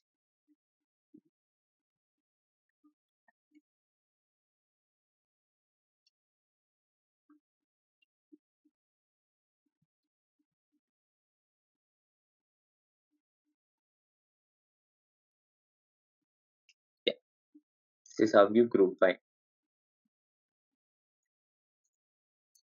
So the you'll give the column on which you have to aggregate on inside group by, and then whatever you need. As in, if you want a sum, you could give sum here. If you want a average, you could give average here. But don't worry, group by is coming in the upcoming session. So there are advanced things that you could do in group by. What I mean is you could group by on a particular column, and then you could use something called .agg. And then if you're using .agg inside .agg, you could give multiple things. Let's say.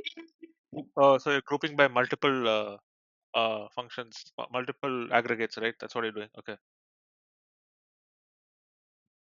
Okay. Average is not okay.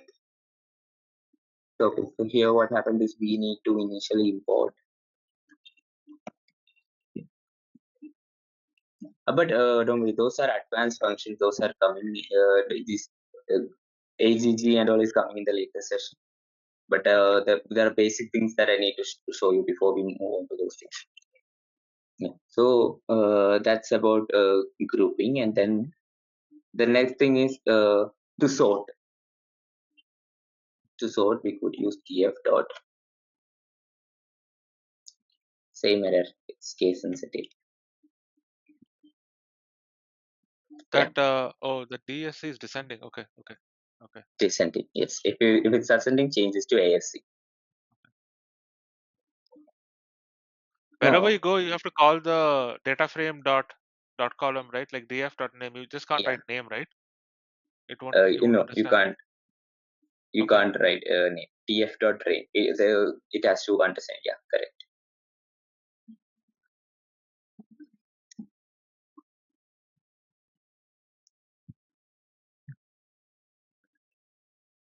I don't get ACP. Why it's ACP? It should be ABC.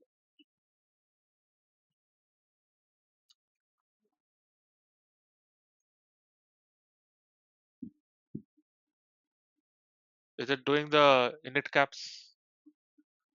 Because Yes.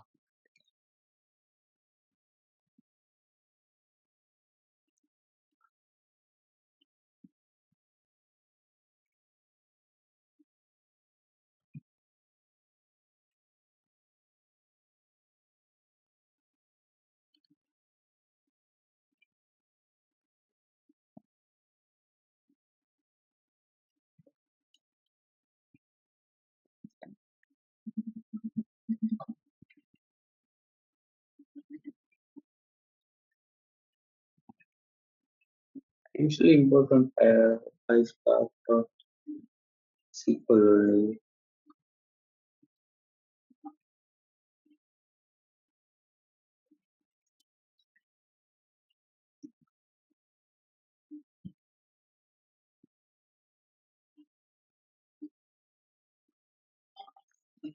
Oh, we can do that.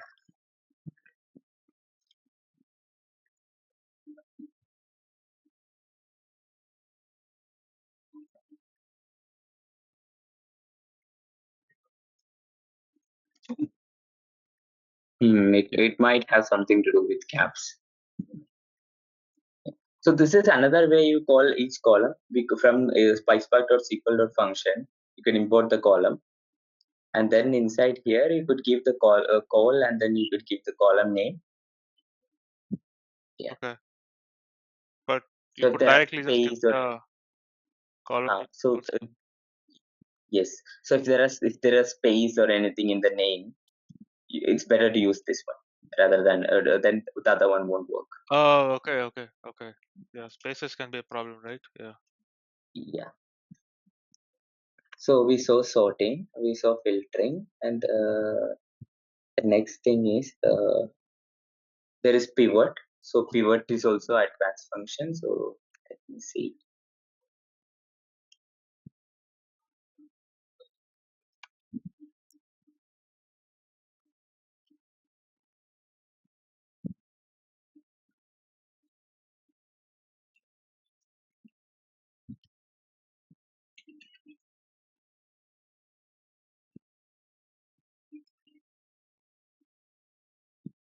Oh, this should come as column name. Yeah. So here what happened is we grouped on this one, and whatever name it was there, it pivoted the name to column names, and then it gave us the average age in the intersection. That's about pivot. So it's similar to how we do what, let's say similar to transpose, but only we'll get an aggregate at the intersection of each. Okay, so essentially, can you just go up one more second? I'm trying to understand that. So you're saying that you need to One second. Let me I'll give the other one as well, so it'll be easier to understand. Yeah. Sorry, what was the other one? I didn't see that. The normal data frame. So from this data, what happened here is we grouped on this one. So this row 2 and row 3 became one group. Row 1 is another group. So based on this group, now I said I need to pivot my column name. So this column name we did a transpose to here, and these names appeared as our column names, whatever was in this column. appeared as column name.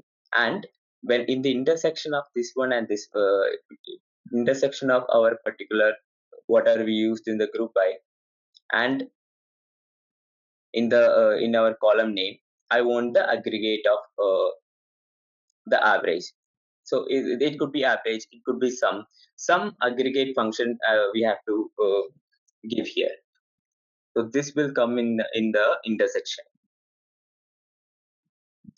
Okay. So if you see here for female and for Alice came here female and the intersection it is 25.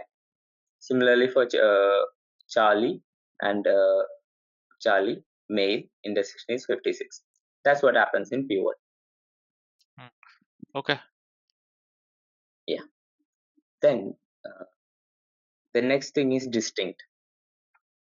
So to do distinct, okay. So let's say I'm gonna select df.select. We will be getting just 3 records here.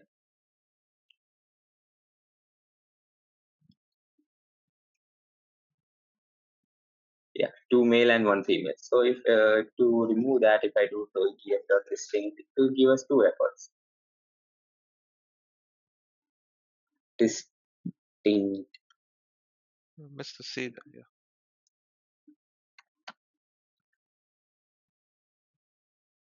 Yeah, that is about distinct. Next is join. So to join, we need one more data frame. Let me create one more data frame. We'll give the same schema. Change the name.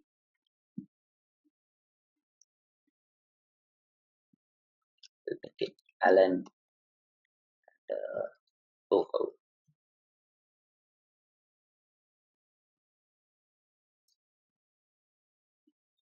help me out here with names, please. Write some ABC. Nobody cares. No, yeah, but we'll later in. Okay. Okay, yeah. right. Give Max. So. Give Jennifer or something like that.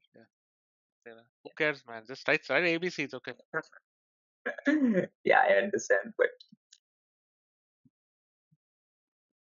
so we will give one as df1 and then data as data1. That's okay.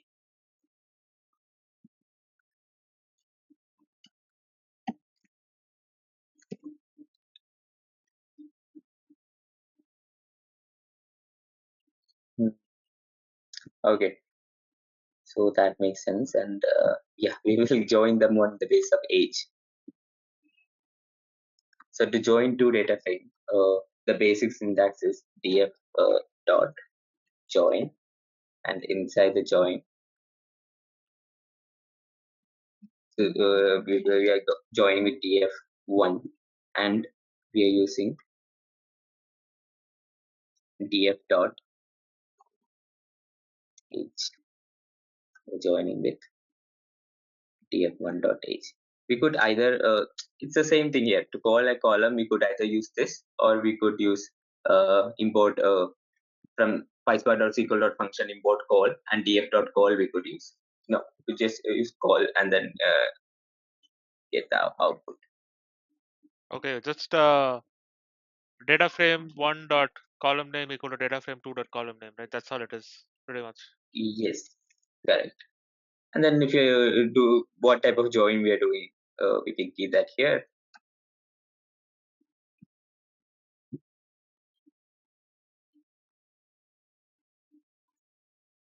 Oh, okay. Oh, so we should keep equal to equal to. Data frame has no attribute age, just caps.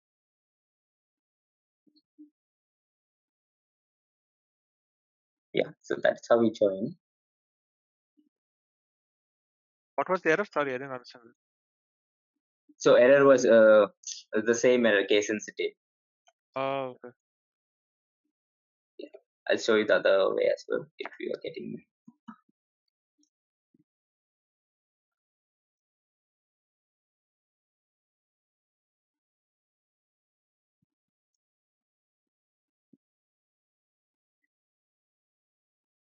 1 second. This is another way to call.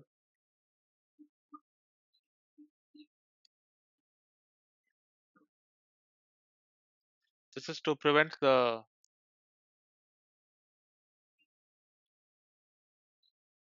No, what I'm trying to do here is this is to if there are space in the column name.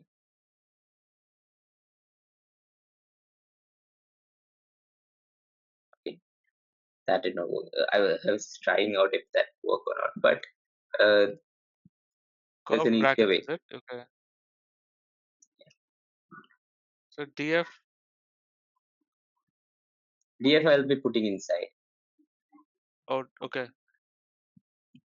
df dot here.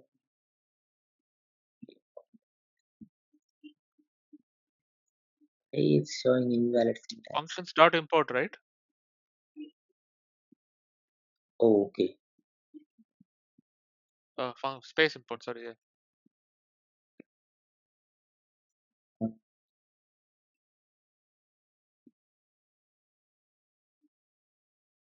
Is it?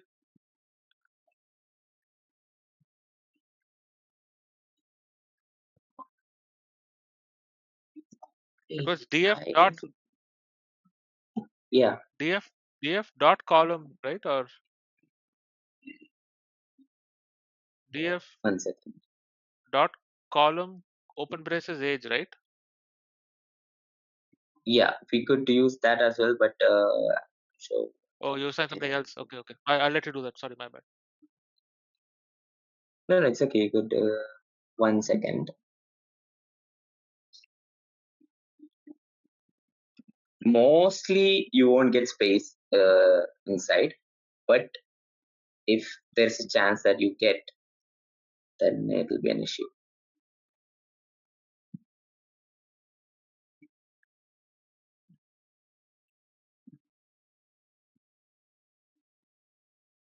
Yeah. Okay, so that worked. So this is how you should do, and when you're getting when you're doing join, and if there's space in between. Okay. Yeah. Now the next thing is gonna be about we have seen join. Next is gonna be let's see to add a new column. So that actually that is coming in the later session, but still I'll give you a glimpse here.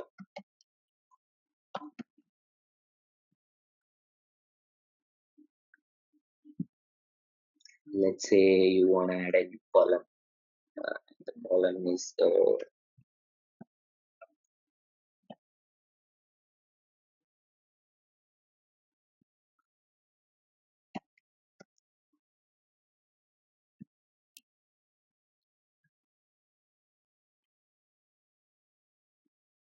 okay. Wait, do the same.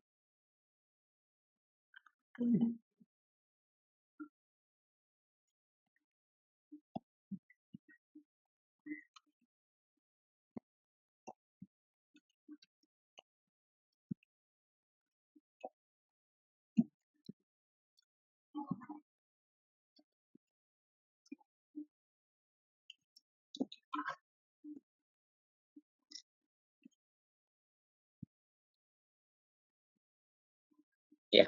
So if you wanna give a fixed value for all column, you use lit.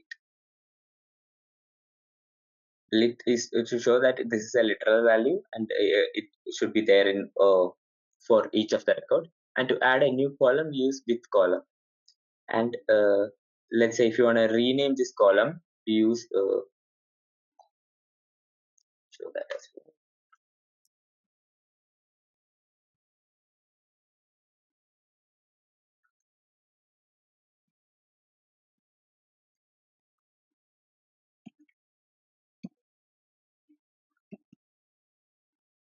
It's column renamed.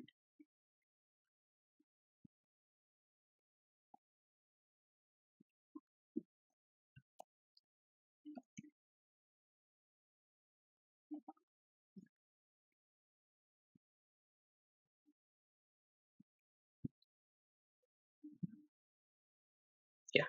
That's how you rename any column. We use the function with column renamed. Okay. And you could, it need not always be list 11. So you could give what age into 10 maybe. So we can't just give age. We have to give df.age.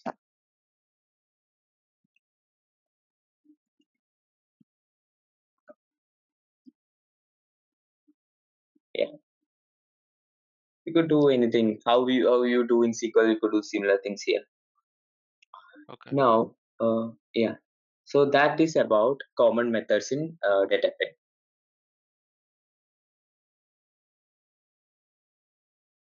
DBUtils, like it's a utility method in Azure Databricks, and it allows us to interact with various database services. Like it allows us to interact with file system. How we saw yesterday, DBUtils.fs. We could use that and access the file system, and then it will give us to access to databases. Then clusters, we could manage the cluster using Databricks utilities.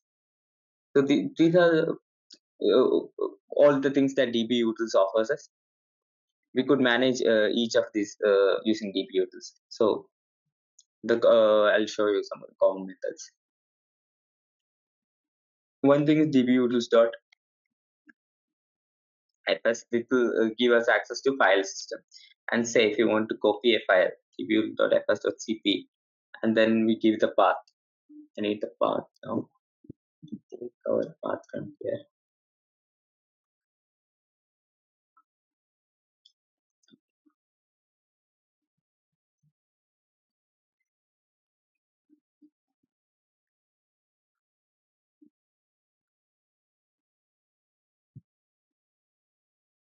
Now, if you want to copy this file to another location,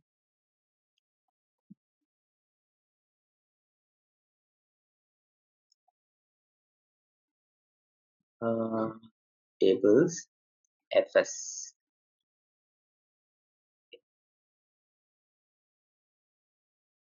Now that will move to this particular location. Now I want to list down all the files that is present there. So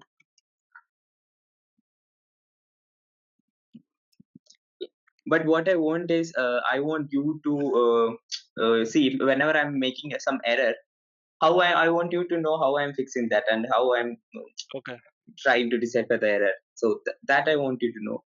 Yeah. So, I have many questions about this DBUtils and how this file system and all these things. I mean, I don't know whether I can ask today. I'll let you finish today 10:30 my time. But I have questions yeah. to like how the entire process works with the file system and in your projects, do you get data in the files or do you get it as tables and you're using it as tables? And I wanted to understand how that is, how you're doing that. Okay, so in my project, what I'm currently doing is it's mostly in external table. So those files will only be getting files. So those files Okay. will load to a location. And how we saw yesterday, we create table and we refer to that particular location. And when we query from the table, we'll get the data from the file. So that is Okay, how we so usually do.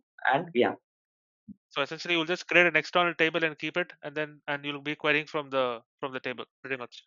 correct, And correct, and, and correct. the Yeah, and the external table points to the files, right? Basically, that's what it is. correct. That's what it is. Okay. Okay. Yeah, so this is how you run. If you have another notebook and you want to run another notebook in this notebook, you use this code dbutils.notebook.run and you run the notebook. And then we could also, yeah, that is how you run the notebook. Another notebook in this notebook. Yeah. Next, then is Oh, yeah, that is something that you could do. Next is dbutils.secrets. So these secrets are coming in the upcoming session. So I'll tell you all about what secrets are and how to configure secrets, all of that. So you just this is another feature that DBUtils offers. That's the only thing about DBUtils.secrets. Okay, so I'll tell you what happens. So in the code, we are not supposed to give any of our access keys or anything. So for that, we will create a key vault and we will store all of that in Azure Key Vault. And when coming to here, what happens is here we will do secret scope credential, and then we will create a secret and store the key in here as a secret, and we'll get a secret ID. That secret ID we will be referring here and getting the secret out of it. So initially the secret is nothing but our key from Key Vault. Okay. Yeah.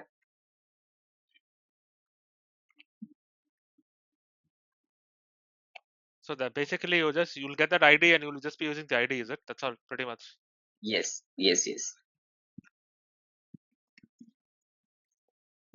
So basic thing is we will have a secret. We will store that in the Key Vault. We'll get that key. That key we will store here as a secret, and the secret ID we will be using. So we have no connection to this access key at all. Through the secret we'll go and get it. So all of that is coming later session. I just want to give you a glimpse here. Yeah.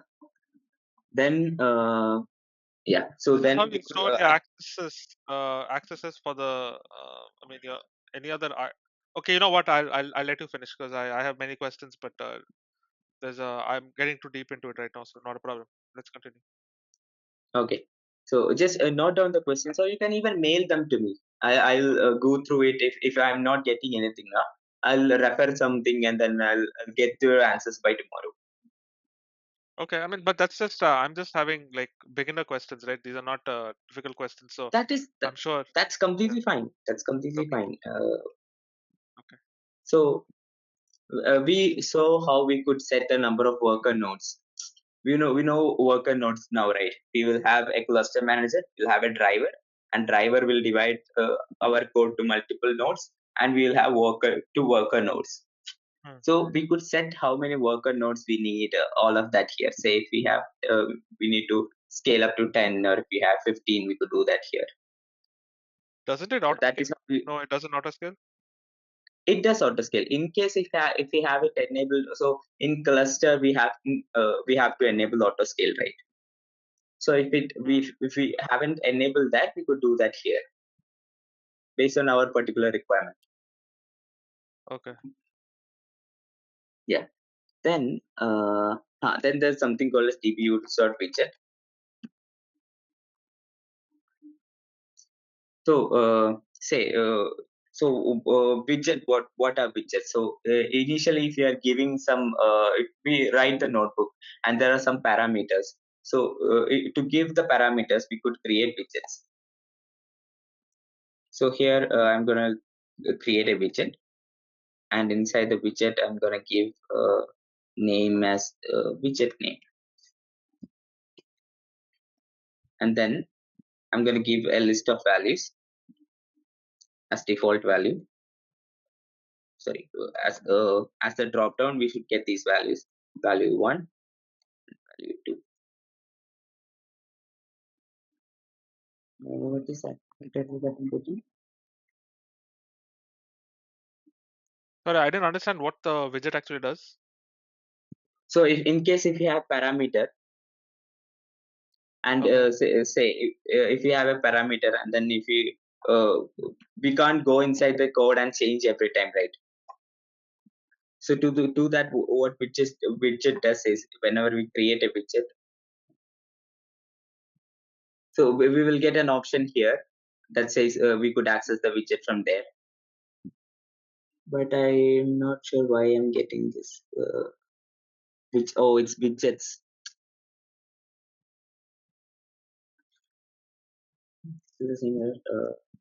Selection sequence must include default value. Yeah. So this is a widget. Oh, that's what. Okay. I see what you're saying. But if so if you wanna access the widget, so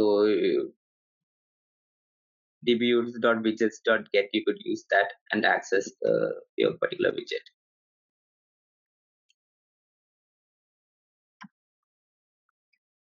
And give the widget name.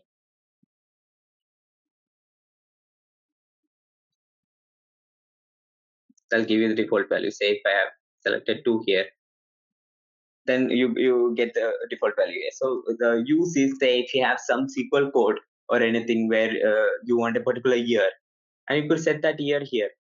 And whenever you're selecting that, that will get automatically updated here, and you could just click on run all that, run all the code. So you don't have to touch the code anymore. Can you come again? Can you repeat that? So, So if you have any code, say if you have a SQL code or if you have a PySpark code, where so we were using filter, right? So inside filter, say I could show you an example. So here we were using filter. So in filter we were using greater than 50 or something. So in the code we don't have to touch the code anymore. In the code we just could put 50 there. Yes. Instead of 50, we will put this particular value, and then in the drop down we will get all the values here, and then just click on it, and then we will get the value. Oh, okay. Yeah, so there are multiple ways to create a widget. One is a drop down, and there is also something else called text box. So text box is nothing but you could instead of drop down there will be text box. I can show you an example. Actually, they follow camera case.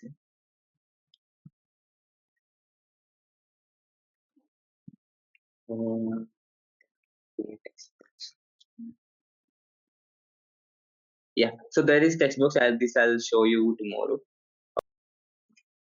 Then the next thing is we already saw how to in DBUtils.fs how to list down the file. Then we could read a particular file. So DBUtils.fs we could use head to read the first maybe 10 lines or so of a file. So let me see.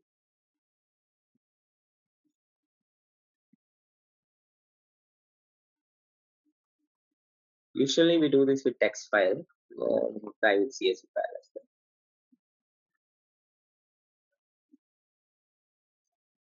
well. Okay, so it works with text file. So if you want to read the first 10 lines of a text file, you use dbutils.fs.head, give the path here, and then give the number of lines you want to read.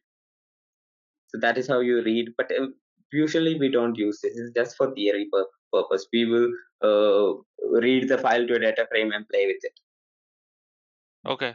Now if you want to put some file from our local to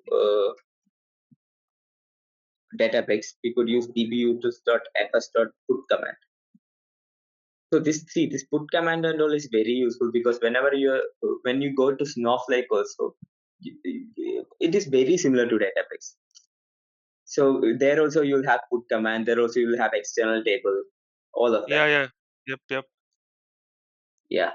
So so in put command, you give your local path here and your DBFS path here.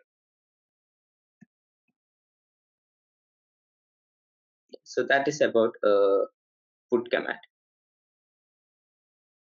That's basically just to dump the data into a file system somewhere, right? That's all it is after you do the calculations or whatever. No, this put command is basically to put file from our local path. So this local path is my local from my system. If I want to put something to Databricks file system, I could use the put that command. okay. Putting Yeah. okay. Yeah, that is what. So in just to give you an idea, in Snowflake also there's the same thing. We could use put. So in Snowflake, what happens is there will be stage.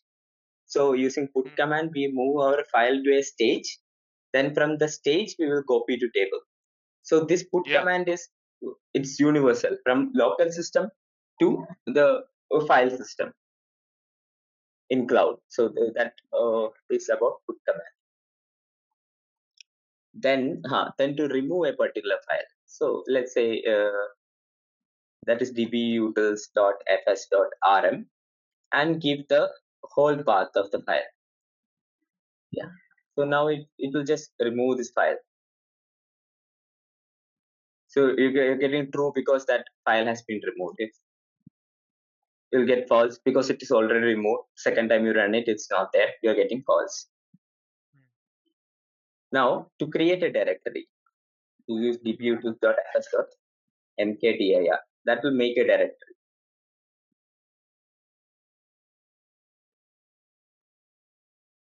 So let's say you want that will just yeah, tell me.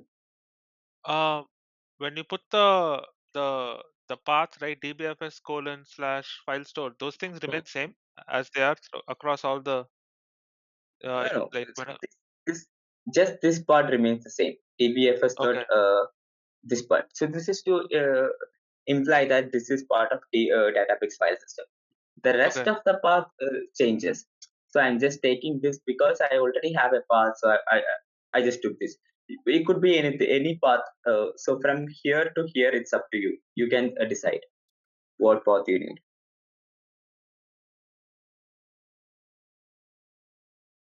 We can create yeah, primary keys. So we could do that. How we create a primary key on a normal table, create table, and finally we'll add constraint, name of the constraint, and yeah. primary key.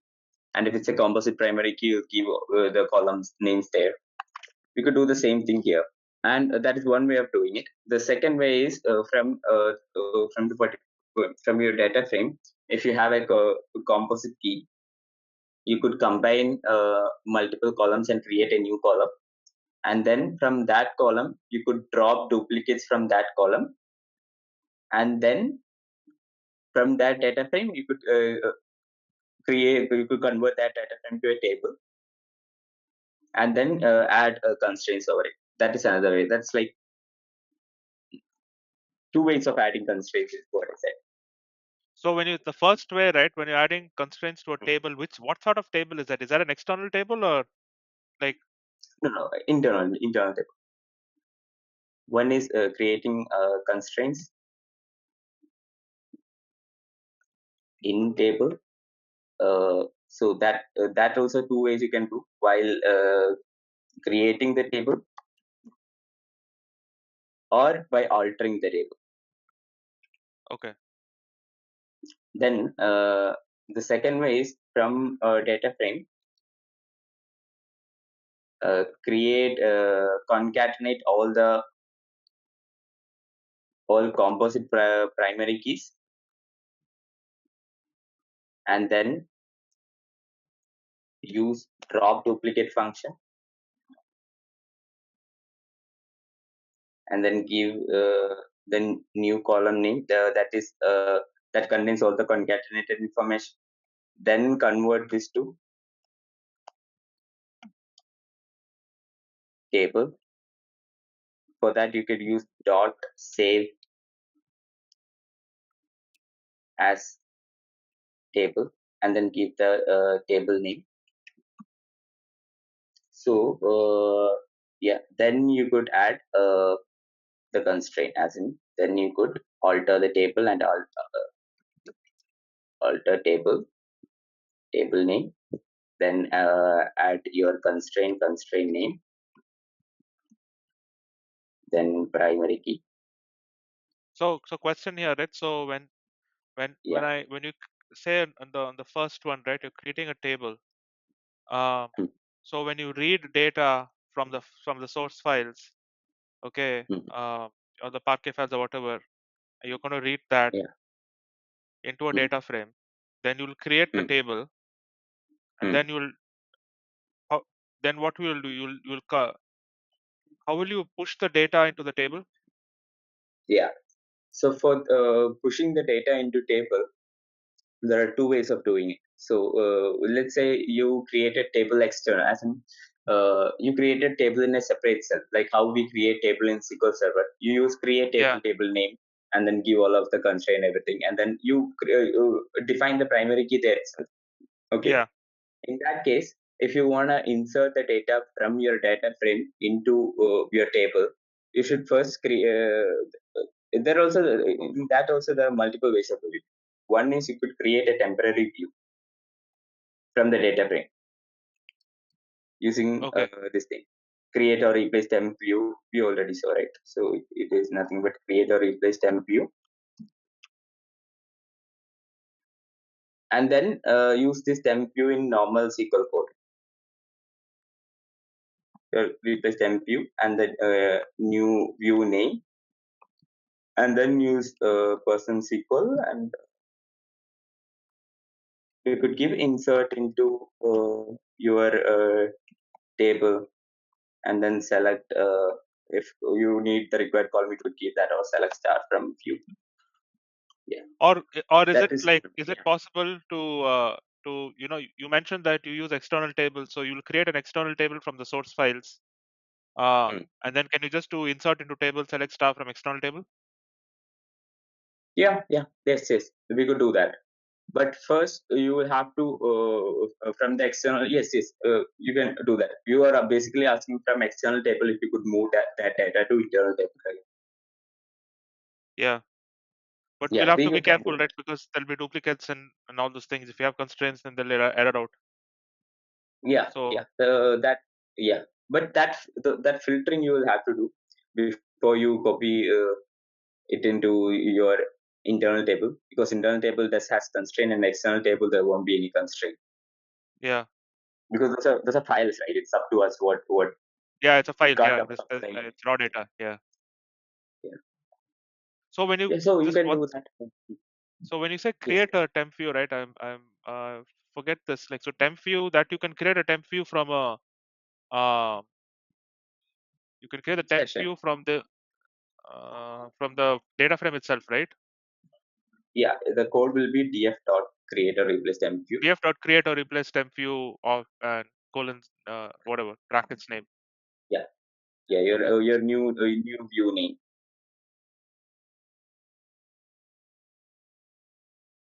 To begin with, we have Azure Dataframe column. So first thing to understand is what is Dataframe. Dataframe is nothing but a collection of data that is organized into columns, and then we have column expressions. These column expressions are used in data frame operations like filtering, sorting, grouping, aggregating, all of that. So we will get started to show you examples of each, and then we will go like that. To create a new resource, create a test and run. Okay, it might take some time for it to get started. I'll start explaining things. Maybe I have the result here. Oh, okay, I have the result. Okay, so what happens is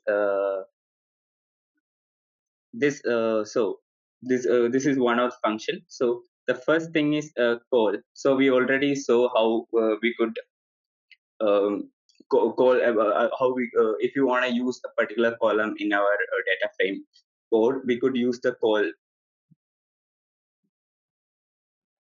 call column expression. So let's say if you use call name, we are just how in SQL Server we just write the column name. We could it's the same meaning Yeah. here.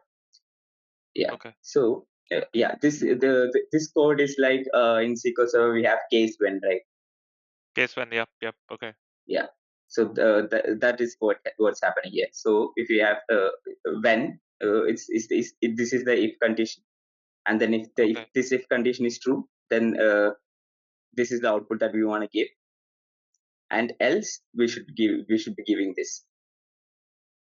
So here if you see, I have given when name is Alice, then give the name, else I should give a name. So if you see here, we have Alice, Bob, and Charlie. So we can see the output as only Alice. So this is case when. Now, so yeah, so like I was saying, the first column expression is COL to call a particular column, and then we have EXPR. So what EXPR does is, if we have if you want to do any type of transformation to a column, like let's say here, if I want to add some number to the existing column, I could use EXPR. So it's nothing but it's saying that this is an expression. I'll calculate this expression and give me the output. That's EXPR. And then we have alias. So alias is nothing but I'm just giving a new name. How we have AS function in SQL. So that's alias. And then dot sort. Dot sort is similar to order by in SQL. So we do the sorting, and then I'm calling this particular column and saying that I need it on the descending order. So Okay. question here, Adarsh, like Yes. so you have all these functions on data frames, right? So there are each of these things. There are so many of these, all these. You're calling all these methods and all these things, right? My question was like, if I wanted to write this in SQL, how will I write it? Like I'm just trying Yeah. to, So if you can just show me that, I know it's pretty straightforward. So if you can just show me that, I'll be grateful. Sure. So what you're basically asking, if you want to do this transformation in SQL, right? Yeah, in this data frame Okay. transformation in SQL, yeah, which is Yeah. faster though also. Which is faster you're asking? Yeah, so to put the code out Emma? in SQL and then show which is faster. No, this is faster. So PySpark code is faster. Say if you want to use SQL, what happens is you need to first convert this data frame, like how we saw here. You need to first convert it into a temporary view. Okay. So that will take time. That is one thing. And then you have to do the transformation on top of this view. Okay, so there's one more step. One additional step. Yeah. So that is more expensive. But this is once you get the hang of it, this is very similar. This is Okay. how we do select. By select, Yeah. we need the required columns. Yeah. So what I'm trying to do in this session is basically relate PySpark code as much as possible to SQL code, so that you will Sure. get the hang of it.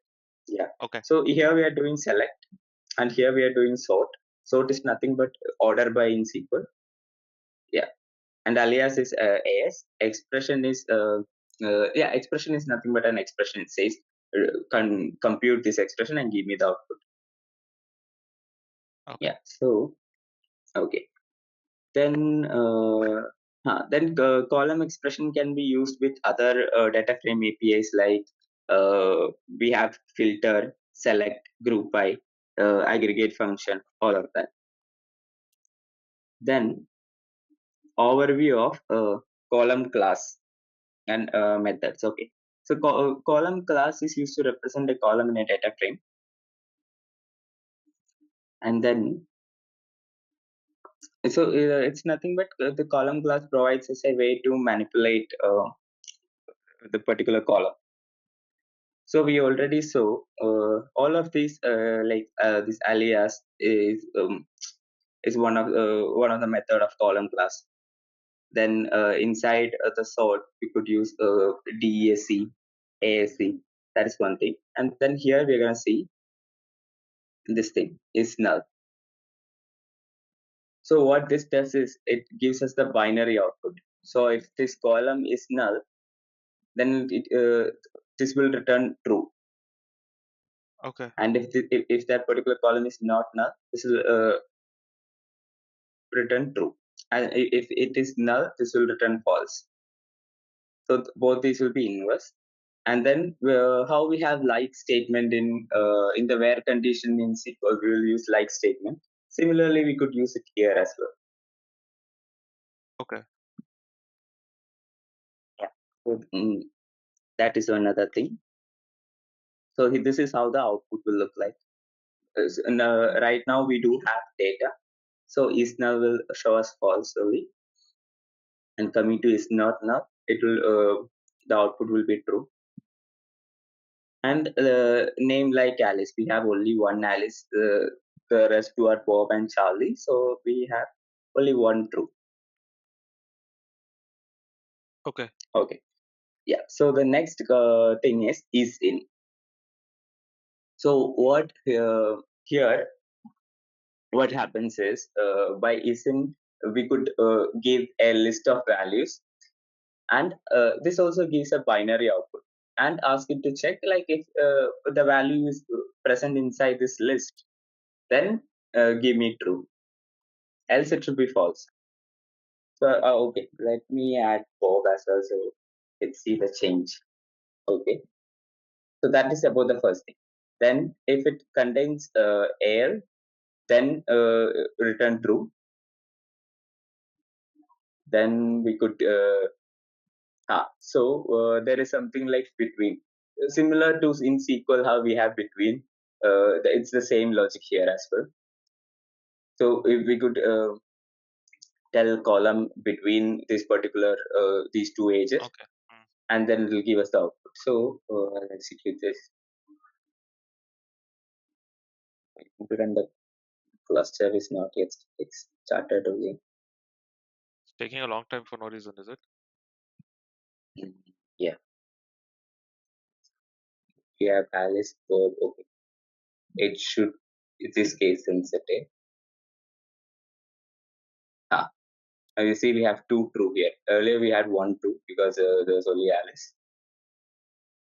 Now we have Bob as well. So the first one is returning 2 true, and these are just Boolean output. So it will be like this. What was the Okay. function to rename the columns? Just curious. That was a. Sure. Alias. So Oh, that alias. Okay. yeah. Okay. And one other thing is, say if you wanna download all the rows, you could download all the rows as a CSV file and then do analysis over it. So that you will be using, doing a lot often. Oh, okay. That's very helpful. Yeah. A lot of the older SQL, the consoles didn't have that. It used to be very difficult to validate results from a query. It used to take a lot of time. Okay. So the next thing is, this is how we will be casting. So casting to a different data type. So let's see. So to get the schema of a file for a particular data frame, we could use print schema. Okay. df.print schema, and that will tell the age is right now integer. Okay. Now what I'm gonna do is I'm gonna cast it to a different data type, and then we will see df equal to df. I thought we could do star as well.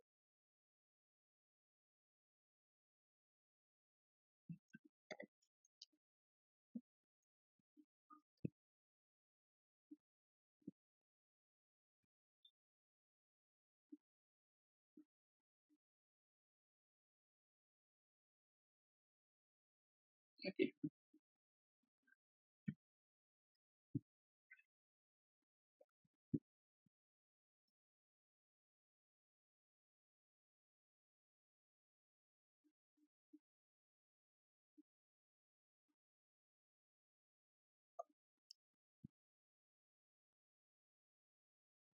Mm.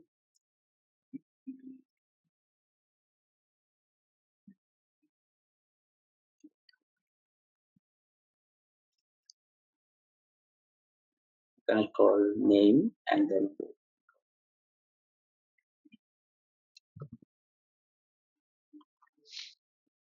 what age is ambiguous. Age B H.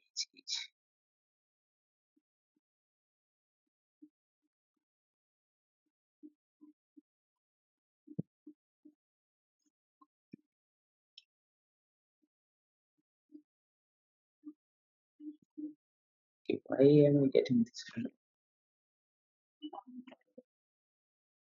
To age or what? Oh, okay. There are 2 ages there. That's why I think, right? Yeah. Okay, I'll do into it again.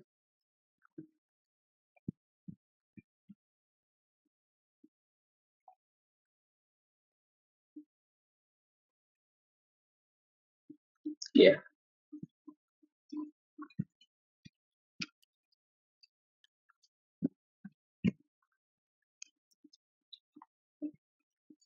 Yeah. So now if you see here, okay, the first one is showing as double. Then I'll some changes to it. Yeah. So first is double, and then I cast it to another data type. So that's what you see here, and then I reassign it back to the same data frame.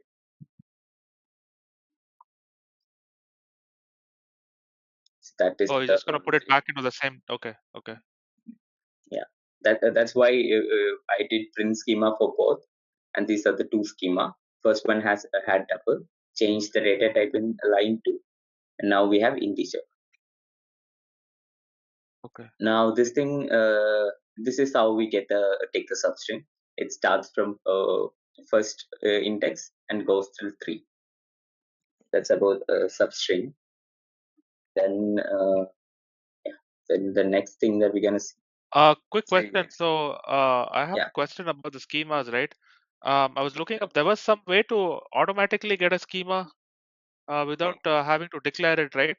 What is that? I didn't quite understand that clearly. So there's some way to just automatically get the schema without declaring it. Yeah. So the actually to get for the schema, there are 3 ways to get the schema. Okay. So the first way is it infers the schema on its own, Yeah, that's what I was talking. and Yeah.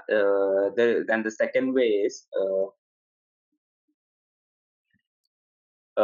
this thing where we could define our custom schema, and the third way is using Scala code we could get the schema. Okay. So yeah, that is using Scala we could do that. But yeah, right now I don't have that on the top of my head because I don't use this much often. But I'll look it up and give that to you in next session. Which one is the usual best practice to define the schema, right? Because that way you can control it. Yes, defining the schema. We ourselves will be defining the schema and then making the changes. So mostly I use this only, the defining schema.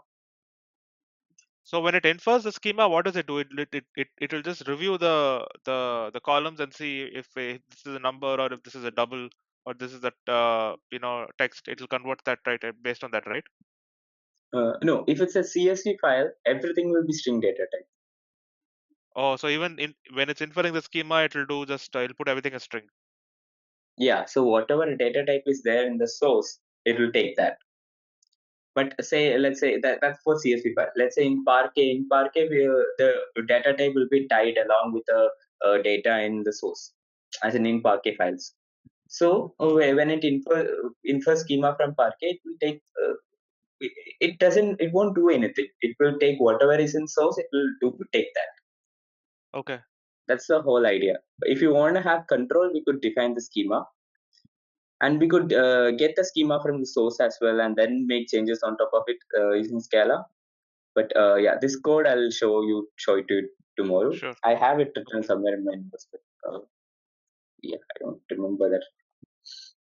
Okay, so then coming to substring. So substring is similar to SQL. Starting index is this one, and then ending index is this one. Yeah. Then yeah, okay. So this is important. So this is how you add a new column. Now we have a scene. Okay, so df.with column. Here you're adding a new column. This will be new column name, and what should be the contents of the new column? That's this one. So here what I'm doing is, so let's say if you wanna add a new column, and then all of the column values should be constant string. Let's say you wanna add a new column, and the contents of the column should be high. All the columns should have high as string. So in that case, you should use literal value lit, and then give your particular string here. This is to add constant string. That's lit. So here what I'm doing is I'm using concatenate function, and then I'm concatenating my name, and I'm giving between a name and this particular column. Lit new. I'm between name and the literal value I'm concatenating, and then giving this as a new column. That is happening here. Okay. So you're basically concatenating a column name with a literal string. That's what you're doing. Yeah. With the literal value. Correct. Okay. Correct. Yeah. So that is happening there, and then here we're gonna see. Okay, so here we are filtering our particular data frame, and I'm giving the filter condition. This is something that you will be using very often. So these two, adding new column. Let's say if you want to replace the existing column with a new column, you could just give that here. Let's say I'm gonna replace name with a new name. So that's what happened here. To replace the existing column also, you could use this function. Just give the same column name here, that will replace. Or if you want to add a new column, you can do that here. You just change name back to name, or No. So here, right now what happened? Okay, right now what happened is I added a new column. Okay, and okay, yeah.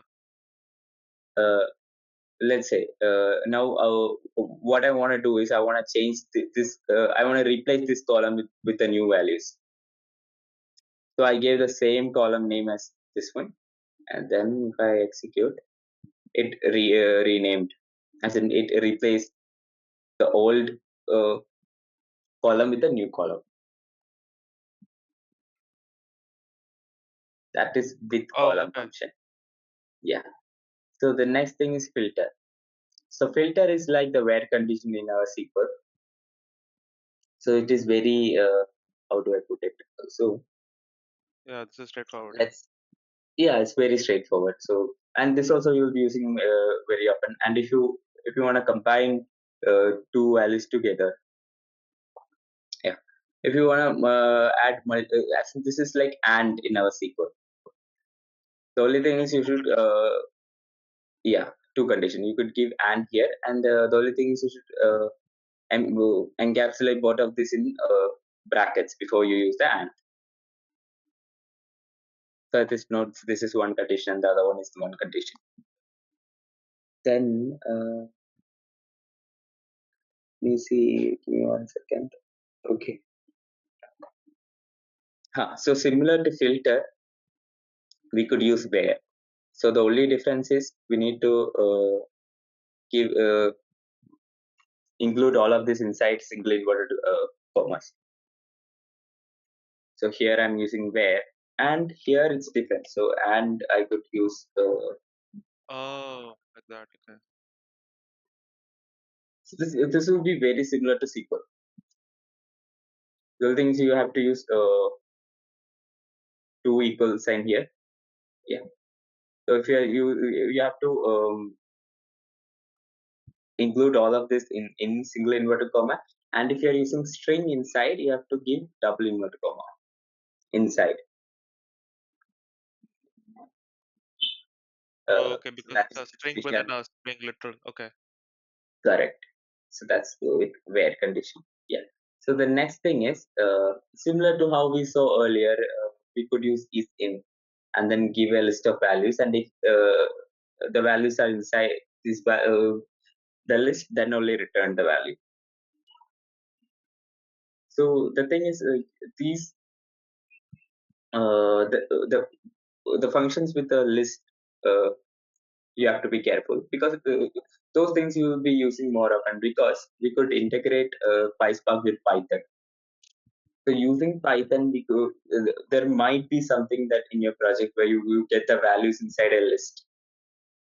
Then if you want to do manipulations from, you could incorporate that list inside your PySpark code.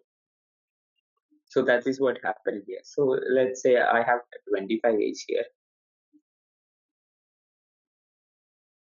So here now you can see we have two output.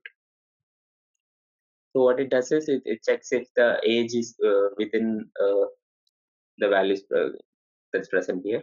If it is, it will give us the output.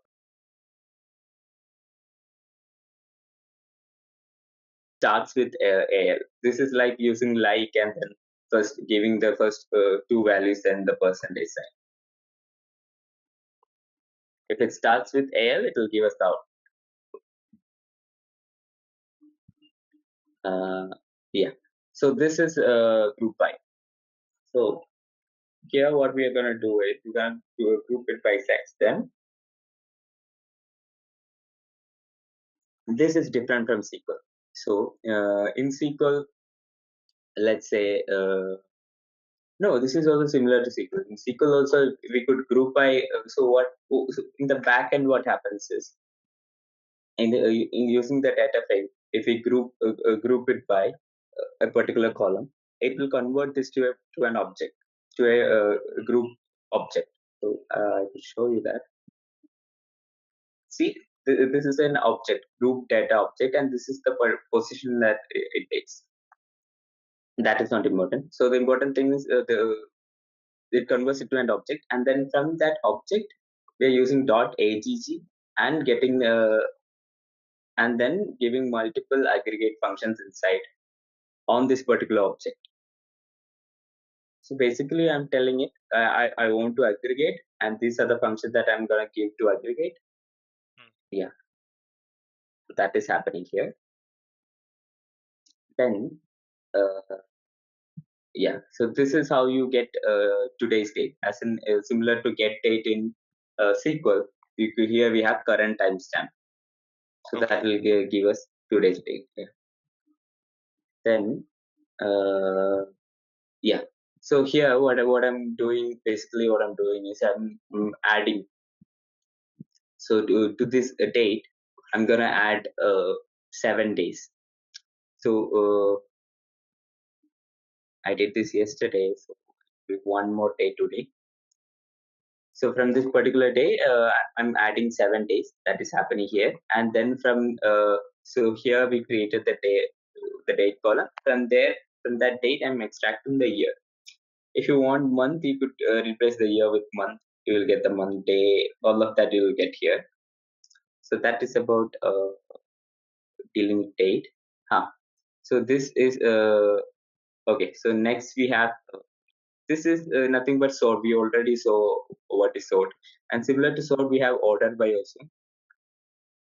So here, so somehow this is not working in this particular cell. Yeah, but that's the two code for sorting. One is if you could use order by, or you could use sort, and then call the particular column, and then use ASC, and then if you want to sort it using some other column, and then you want to sort that column in the descending order, you could do that as well. Yes, that is happening here.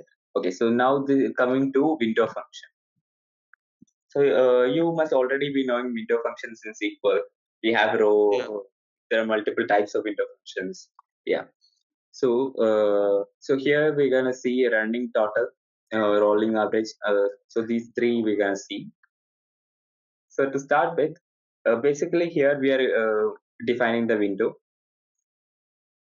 So here I'm partitioning by sex and then ordering it by age. This is just a rank function. And then you don't need like you can. Do you need to use rank with window function? You can use rank directly, right? Yeah. So here what I'm you could use a rank directly, but here what I'm doing is I want to partition it based on sex and show you how the rank functions. Let's say if you want to get what so from a group you want the oldest member, so I could use rank, and then finally I could from here I could filter it out where rank equal to 1, and I'll get the oldest member in each group. So that is what happened here. Yeah. So here what I'm doing is you should already be knowing this with column. With column is to add a new column. So I'm adding a new column named rank, and I'm calling the rank function, and I'm using the over clause, and then I'm defining and I want it over this particular window. So in this window, so for the first one there's only 1, so the rank is 1, and in the second one I have 1 and 2. Because this is the oldest, this has 56 and then this is 50. So that is about a rank function.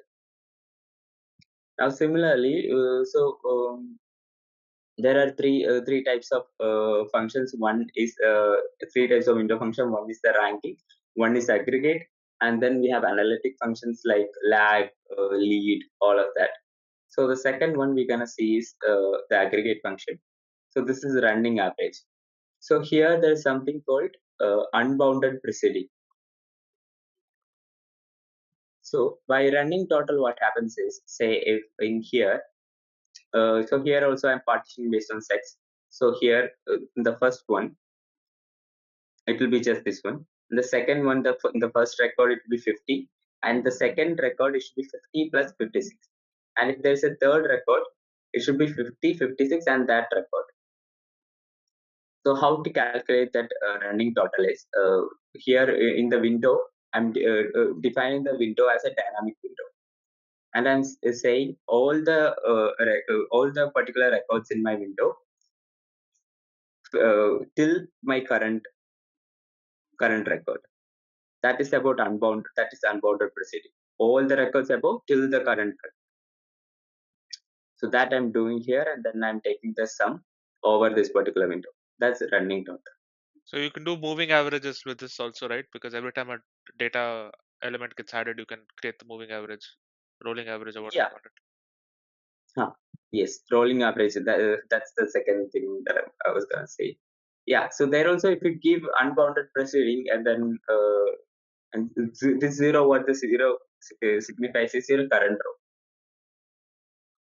So you could use that, create a dynamic window, and it will function on its own. So here what I did is, here I took rows, so the two rows above and my current row. So that is the average that I'm taking here, but I don't have two rows above. So here the first two will be same. And then coming to, so don't look at this rank. This is from the earlier one. Okay. So here, yeah. And then let's say in So the when you third say one, rows between -2 and 0, what does that mean exactly? Like I didn't quite understand that. the two rows above my current row. Okay, it'll give you the rolling average for 2 rows above the current row, is it? Correct. Yeah. Okay. Window is not defined. I have to execute this. So before executing the window function, you need to import window.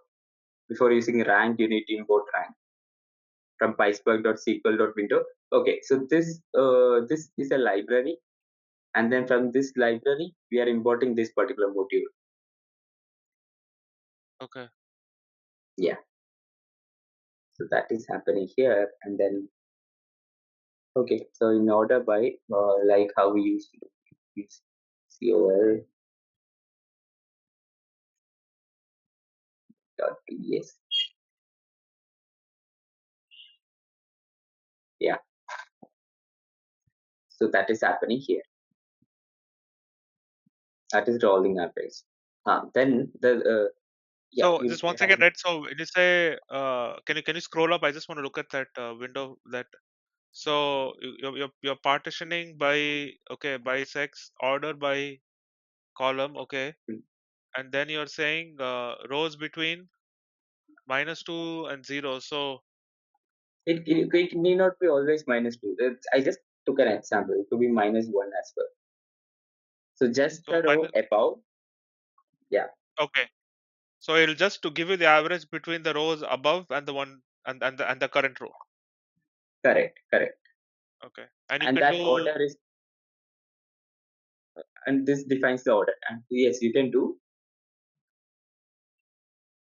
okay. Yeah. Sorry, you were saying you can do what? So like for instance, on the first cell, age 25, so it's giving 25 because it's the first one. So second column, second you have age 56, so it should give 25 No. and 56, right? I have partitioned by sex rank. Here I have partitioned by sex. Okay. One partition. That is why it's giving this thing. And these Okay. two are one partition. Yeah. Okay. Next thing is join. So this is one of the best practice that you could use, and this will be more efficient also. That is broadcast joining. So let's say you have one data frame. a small data frame, and you have a large data frame. So it is advisable to do broadcast joining when one of the data frame is small. So what broadcast join does is it takes your particular data frame and it sends that data frame across all of the nodes.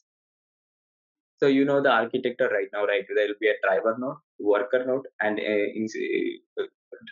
inside the worker node, there will be multiple cores and all of that. So to each node, we will be sending a copy of this data frame. That is broadcast joining, so that we could reduce shuffle. Okay. Yeah. So shuffle, if you remember from last session, is nothing but whenever one node needs data, uh, needs data, and it doesn't have the required data. So in that case, the data has to move from other node to this node.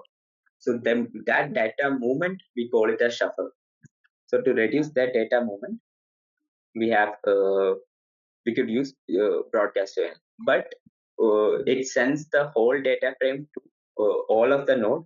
So if both data frames are huge, we should not use broadcast join because it will have negative implication.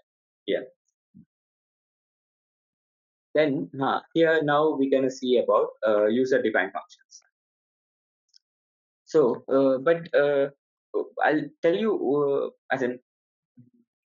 as per these are user-defined functions, but it is not very advisable to use user-defined functions. I'll tell you the reason why. So the first part of one second. Let me see if I have missed anything in my notes. Yeah, we have seen logical expression. So we have seen grouping and aggregating data. We have seen the case when also we have seen window function procedures. Yeah. So okay, coming to UDF. So UDF are basically to apply custom transformation to a data frame. So first thing is, first we need to define the particular UDF. So here what I'm doing is I'm using the upper function and converting, so whatever I'm defining here, I have to convert that to an upper function. So here I'm defining my UDF. And then in second line, here from this library, I'm importing a UDF module, and here I'm registering my UDF.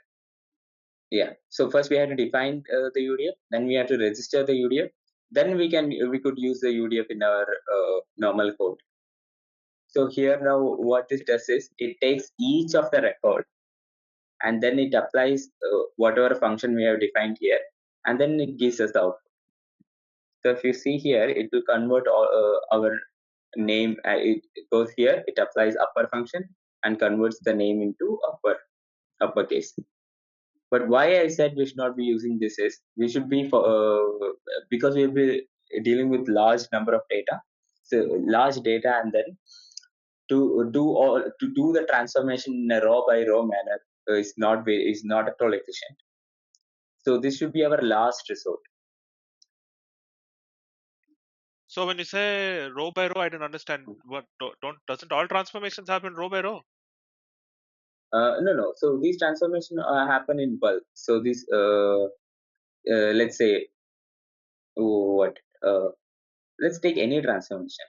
So even if you're using filter transformation also, it takes the complete data, and then from the whole data, it just picks whatever data is required. But here what happens is it goes into each row, iterates each row, and then gets us the output. Where is that? Okay, so it's That's basically about applying the UDF to every row one by one. It's going. every Is row. it? Yeah. And the So whole when you're idea using, of sorry, go ahead. please go ahead. So I was saying that so in other cases like filter, you were just it was just able to apply to that particular whatever the value is looking at. But here every row it will be going one by one. Okay. Correct. Yeah. So it iterates through each row, so that is not at all efficient. Yeah. So the next thing we're gonna look at is how to handle null value. Here, what happens is, say if we have any null value in any column, then it will basically drop that particular record. And say initially it will be going in record level, but if we want, we could define another access also. And if we give access equal to 0, okay. So yeah, so drop, and I have to check. Yeah, I'll check this out, and then when I'm sending the note, I'll send it to you. So basically what happens is there is a parameter inside, and when we give that particular parameter, it will check between the if say if any of the rows in one of the row, if we have a null value here, instead of 56, if we have a null value, it will drop the record 2. That is drop NA. But if we are specifying another access, and then if we have as in if we are specifying the columns, and if 56 is having null value, then it will drop age column. So that is drop NA. And then how to switch between access, that I'll tell you. Then the next thing is fill NA. So fill NA is nothing but if there are null values on any of the columns, then this will basically fill that particular column. It'll fill it with NA. That's it. Yes. If you want to fill it with some other value, any other string, you could do that as well. That's it. The drop NA. When I send you this notebook, I'll update it and send it to you. Yeah. So this collect is important, but collect also you should not be using, because I'll tell you why. So let's say here what I'm doing is from this particular name, data frame name, I'm converting it to an array and getting the first element. Yeah. So this is the second element, and then this will be the third element. Okay. Right now there are just 2. Okay. So that is happening here. So this is basically, let's say you have done a ton of transformation, and finally you want to show just the string value as output. Then you should be using collect. So it will basically convert it to a 2-dimensional array, and then it will give you the value. So these are rows and these are columns. We only have one column, so that is why it is giving you this, because I have selected name alone.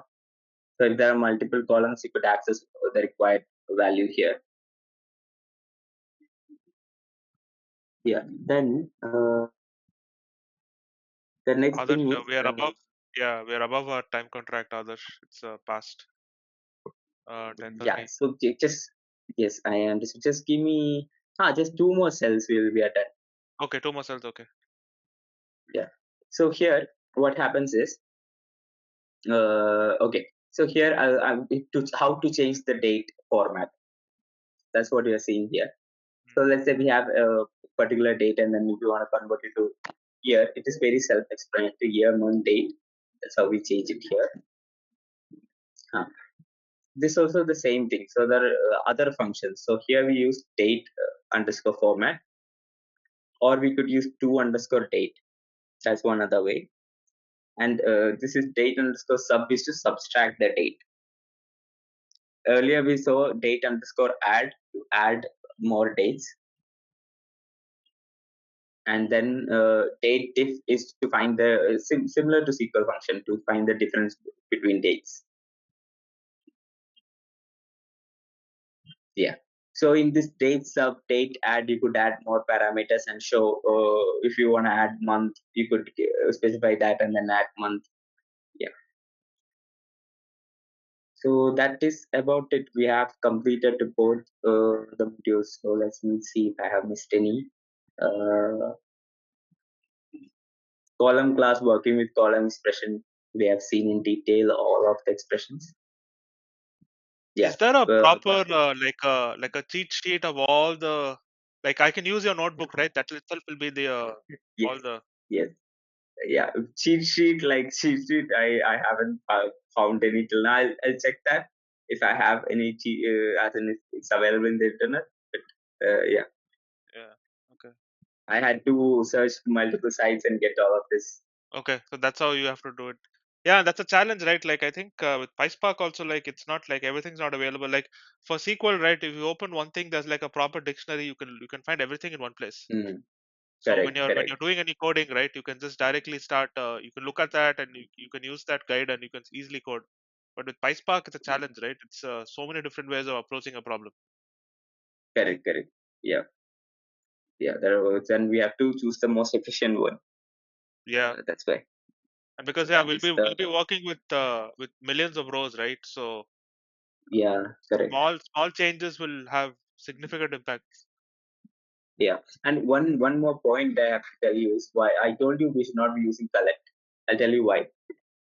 So what collect does is it takes all of the data and then it brings it into driver node.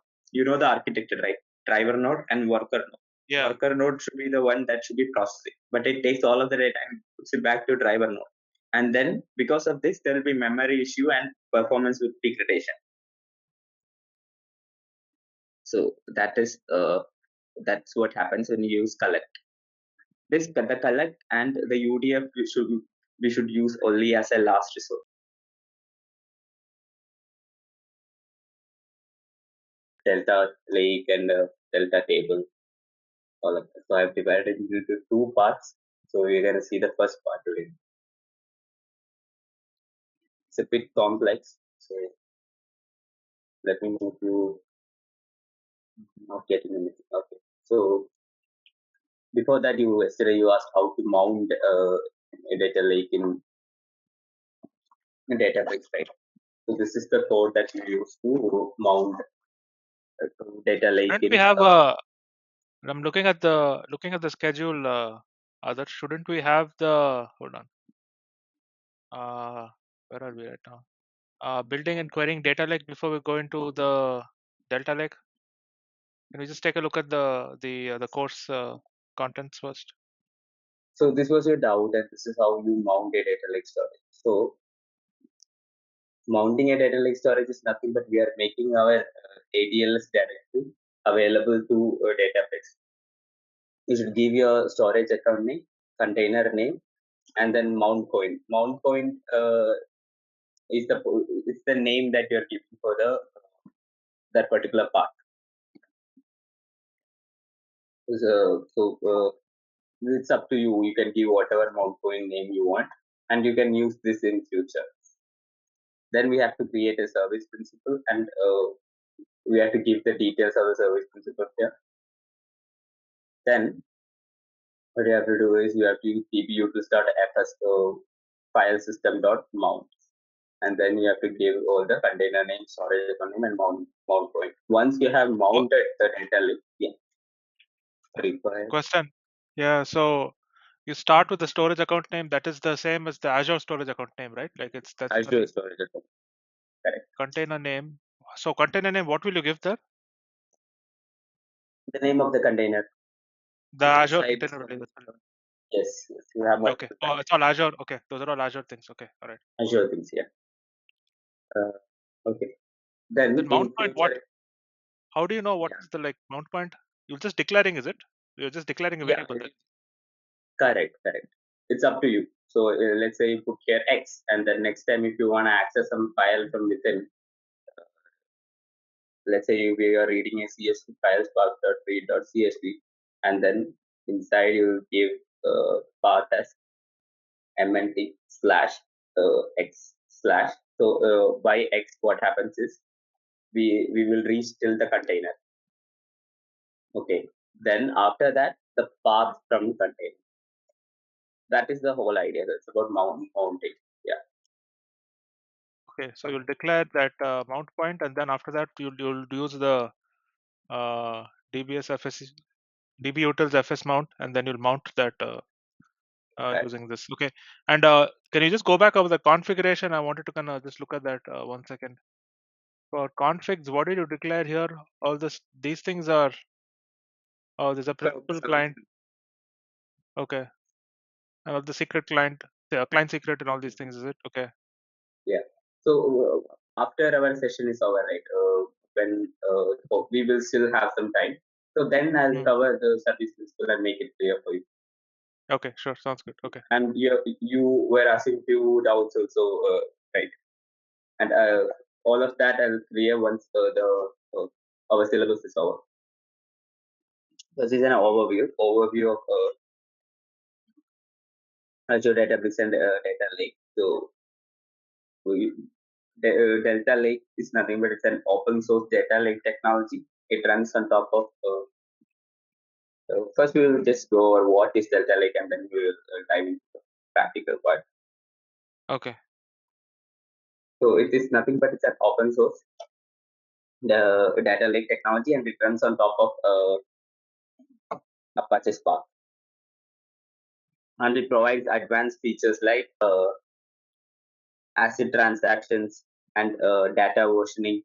So ACID transaction you should already be knowing atomicity, consistency, isolation, and durability.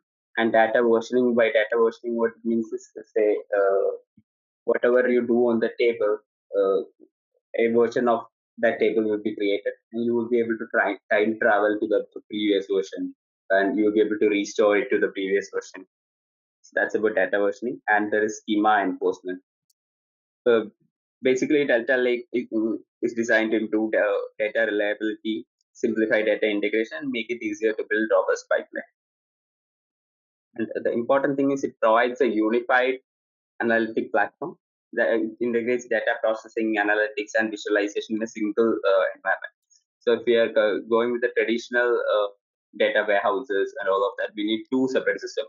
We'll have OLAP and we'll have OLTP. So here, everything would be in one place. That's why it says it provides a unified analytic platform. Yeah. Then we will see what are each of these.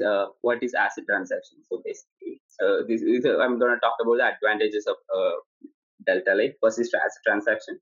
So it means that the data remains consistent, even if there are even if concurrent users access the particular data, it remains consistent. And even if there is system failure, also the data will remain consistent. Okay. That's it. About then we have schema enforcement. So that's nothing but it ensures that data is always in a particular structure. So if we are inserting some data some other format, then it will tell that the schema is not matching and it will fail that insert. So as to it will ensure data reliability. Then data versioning we already saw. Then efficient file management. So as in Delta Lake, when we insert data in Delta Lake, in the backend files will be created, and it will we can manage the files by partitioning, by clustering, all of that. Then improved query performance. It provides optimizations such as caching and table compaction. So if we have large volume of data, querying the data is very easy.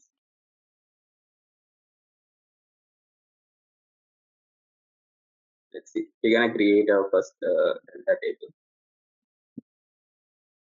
So this is so what I'm gonna do is I have created two sample CSV files. Okay, it's nothing but there are 3 rows: ID, name, and age. Then I have created like what 4 or 5 records. That is the only thing that's here. And this is how you create a delta table. The multiple ways you'll see all of the ways. So here you should give format as delta and mode override. It could be mode override or it could be append. We already saw that in reading and writing files. And then finally save and give the path of the delta table. So in future, if you want to refer to the delta table, we need this path to refer. So the delta table will be known by the path that we are referring here. That path is a standard path, or is it just any path it can be? Any path. I just gave it need not be. It depends on your as in where you want your delta table to have its files. Yeah. So it's taking take some time to start the question. So that is the So you first step load it. we will see. So can I just restate this just to understand this? So you load it into a data frame, and then you'll write it into a delta table. Right. Okay. Yeah. And here, the next step, what we're going to see is, so here, these are the list of files that will be created. So we have a delta log in at this particular path. There will be 3 files created. First one is a delta log. Sorry, it's not a file. It's actually a folder, and this is our transaction log. So whatever we do to the table, that will be each so that will be one transaction, and that transaction will be logged inside delta log as JSON files. Okay. Then the Parquet file is we have actually converted our data frame to Parquet file and stored it in the backend. Yeah. And inside delta log, you can see we have this CRC file and JSON file. So JSON file actually contains our transformations. It gives all the information inside the transaction log for one particular transaction. Okay. It did write, and then it wrote it into 2 files, and then these are the parameters that it gives. So all of this will be present in here. So now we have seen what is inside this. Now this is another way to create a delta table using SQL code. So we create the table, specify the schema. So even if we don't specify the schema and we use location, and then we could use something like as, and then if we have another table, we could do select star from, and then give the new table name. That is also another way. Sorry, that was you. So you'll say create table name using delta as. So you'll not give a location. That's what you're saying. No, we will give a location. After Okay. location, say if you have an existing table and you need to convert that table to a delta table. In that case, you give as select star from your table. That's just another way to create a delta table. So the basic thing to understand here is delta table will be known by the path. We will see how to query delta table at a later point. So here, this is how we query a delta table. Let's see what happened here. Okay, so this is the file that I created. We have 5 records. Right. Now here I'm gonna create a new delta table. So you can basically also create a delta table from an external table, right? Yeah, from an external table, from anything you can create a delta table. So if you are able to convert your existing table or your existing file into a data frame, you can convert it to a delta table. Yeah. So here if you see, yeah. Okay, we have created our delta table. Now let's see what all files are present inside the delta table. Yeah, this is the delta log, and we have 2 Parquet files. So it wrote our data into 2 Parquet files. Now, before delta I give, I'm going to see what we have inside the delta log. The same thing, and then yeah, we already saw that. Next, What is this that is another CRC way. file? CRC file is how do I say? It's not as in the metadata information and all will be present in the CRC file. Yeah. So it creates 2 files, after CRC and a JSON file. JSON file. JSON file will have all of our transformation and all the details about the particular transformation. Okay. So based on the CRC file, based on the JSON file, we will be doing our data versioning and asset compliance. All of that comes because we have a JSON file that has all our transaction information. So is it a normal best practice to always create delta tables and keep working with them, or are you just we can just you don't need to do that. You can just create uh, regular data frames, dump it into some other tables, internal tables, and be done with it. Is it usually will you just create delta tables all the time? Yeah, based on the requirement. So if we basically, let's say if you have, how do I answer that? So if you, that is more based on the requirement, and then so the best practice is basically if you have small tables, just do the internal table for your analysis. And the Okay. thing with delta tables is it provides all these capabilities: asset transaction, data versioning, schema enforcement. So if you want to take advantage of that, then we have to go for delta table. Okay. So for instance, if we were to create some people I know, they create facts and dimensions in Databricks. So they'll be using those delta tables also, right? Because you need the asset transactions, you need the asset laws there to apply. So here, this is not single inverted comma. We should be using the one, the backtick. You can't just do select star from the delta table name that you created. No, we haven't specified any name. Right? Everything is based on the backtick. Oh, okay. But in Yeah. SQL you created, right? Create table delta, I think something you created, right? If you just go up. Oh, you just gave. Okay, I see what it is. There's no name there. Okay.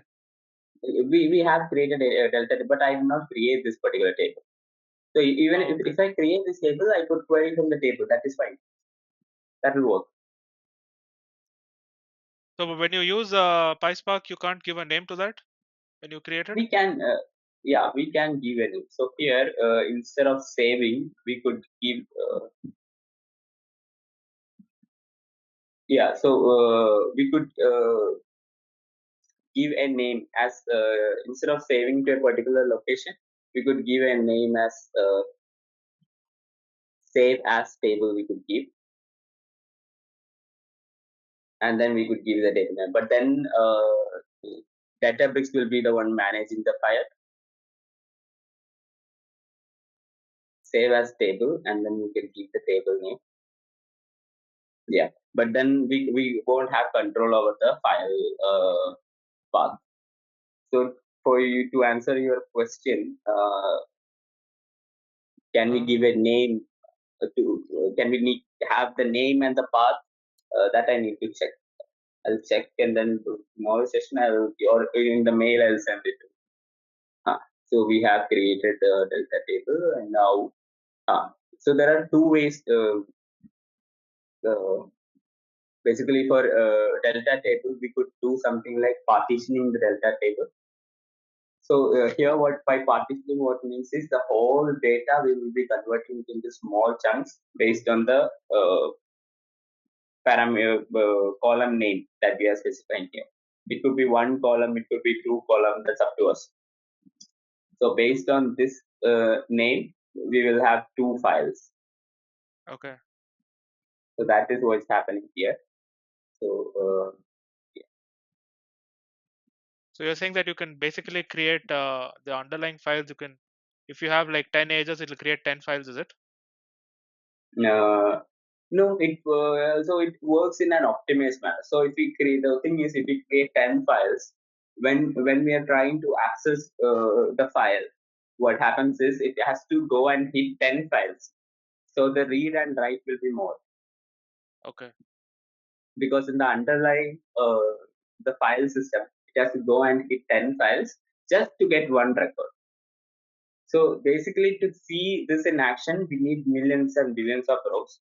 Then what it does is it does the optimization, and say if we have like 1 million records with a particular age, then that 1 million records will go as one Parquet file, and the rest will go as another Parquet file. So that's what happens in the backend. So partition by basically just a way to Organize our just data. organize. Okay. Yeah. So and the thing is, say if you are querying the data, and then if you and in the where condition we are only specifying a Putting age, particular it'll age. be better. Okay. So it doesn't Correct. have It to, at would the be same time, it doesn't have to go through many partitions. It'll only go to that one partition and pull up the data from there. correct. Correct. Yeah. Okay. Then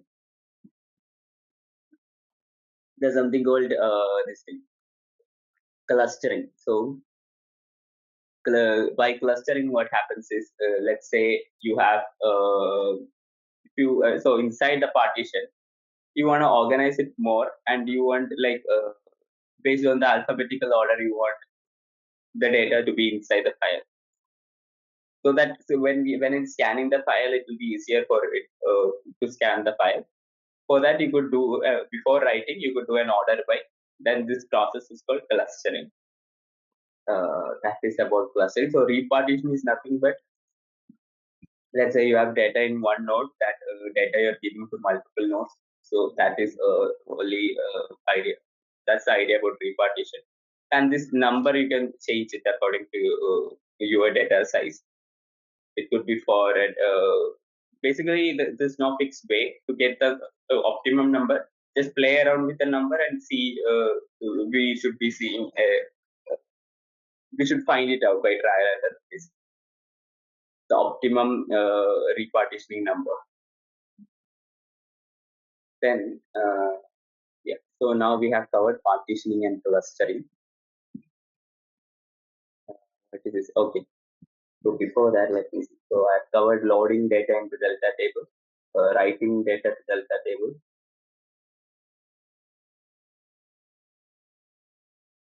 merge in delta table.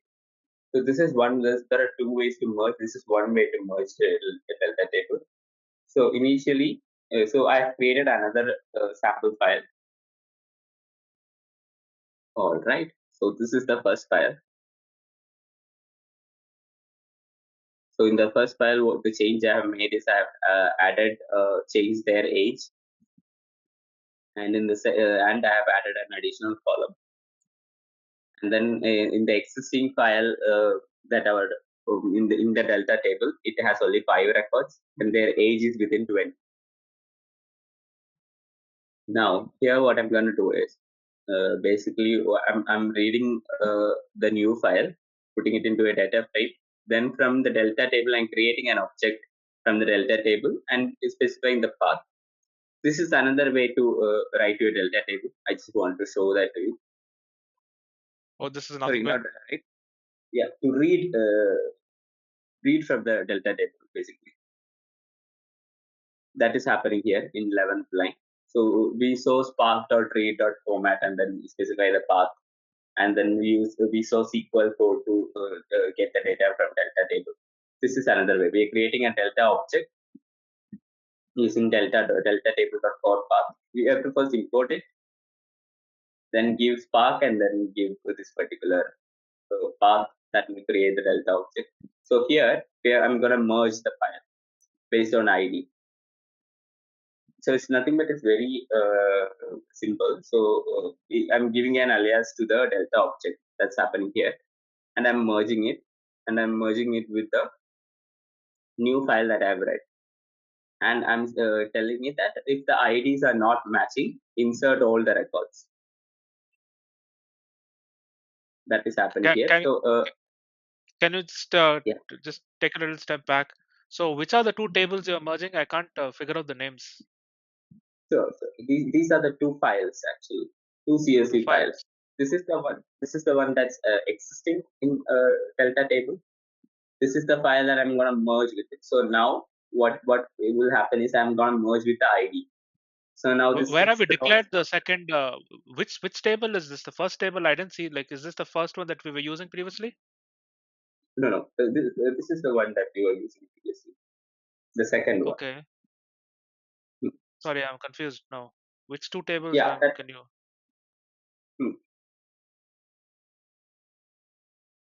So it's not actually table. So I've created Data frame, right? Yeah. files. Okay. So Yeah. two files, right? Okay. The sample one and updated one. Okay. Okay. Yeah. So this is the sample one. All right. It has 5 records. So currently in our delta table, it has 5 records. Okay. Now this is the updated one. And by updated one, what I mean is I created this CSV file just for the sake of demo, and I inserted it into our DBFS, and now I'm referring it. It has a sixth row, an additional sixth row apart from this. So when I merge between our existing delta table and this data frame, what should happen is if I'm telling it when the IDs are not matching, if you find any new ID, you should basically insert that into the delta table. Oh, okay. So it's basically you're doing an incremental load. That's all you're doing. Correct. Yeah. Basically, we are doing an incremental load, but there is something called when match, then update all. So if we combine both of this, then it will be a full incremental load. Okay, here you're just matching. You're not checking if they're updated. You're just matching Correct. the IDs. Okay. So Correct.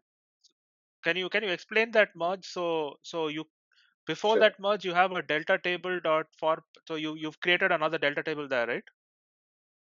No. So our delta table is present in this part. Like I said, we will be using the path to refer to the delta table. Now here what is happening is from this path, from the delta table, I'm creating an object from, as in basically I'm taking the, I'm calling the delta table. So with this path, I'm creating an object. Okay. Now this object, I'm giving it a different name. As an alias, how we do in join in SQL, we will give alias, right? Yeah. Yeah. So the same way I'm doing it here, and then I'm dot merge, and then I'm giving the second data frame, giving it another alias, and then giving the join condition. Then okay. I'm telling it when it is not matching, then insert all the records and dot execute. So now, before this, if you see in our delta table, we will only be having 5 records. Now, after I insert it, we should be seeing 6 records. If you see, we have 5 records. Okay. Now, after running this particular code, when not matched, insert. Oh, okay. So yes, referring to wrong delta table. Okay. So this is the new path that I have created. From there, I need to create the delta table. If you see, now we have the 6th record. Earlier, we only had 5 records. Yeah. Then next thing we're gonna see is now we're gonna see the. You can do that. This when matched insert, when not matched insert. You can do that in SQL also, right? There must be some code for that also, right? I'm just curious. Yeah. So in okay, you're asking about Spark SQL, right? Yeah. Yeah, Spark. Yes, we can do that. Yes. So that code also I will give you in mail. Okay. Yeah. So yes, that is possible. So that is how I normally do it. We will use merge into table name from table name, and then we have to give the inner join. The only reason I'm not showing is if I'm getting error, then we will have to solve the error this time. Okay, so I just want to just understand the sequence of operations, right? So you basically let me restate this. Tell me if this is right. So you have 2 delta files. In this case, you've created.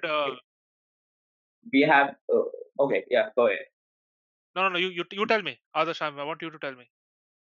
Okay, so basically we have one delta table. Okay. And it has those 5 records. Yes, correct. Now you continue. If you are wrong, I'll correct.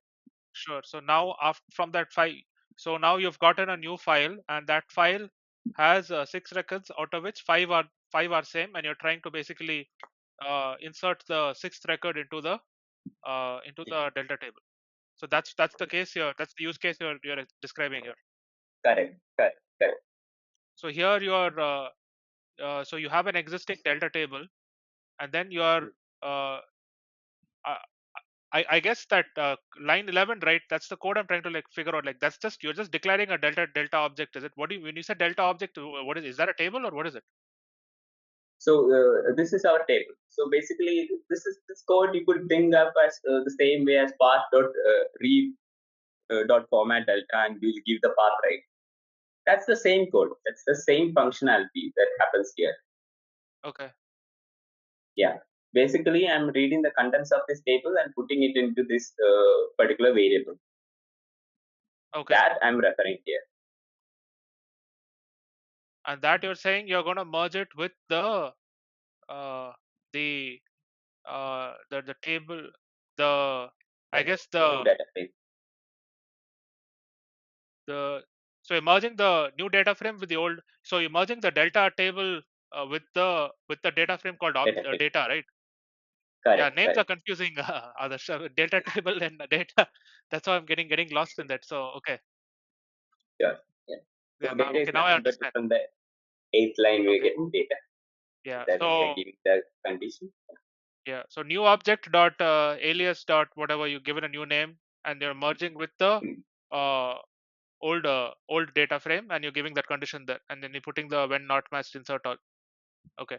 Correct. Yeah. All right.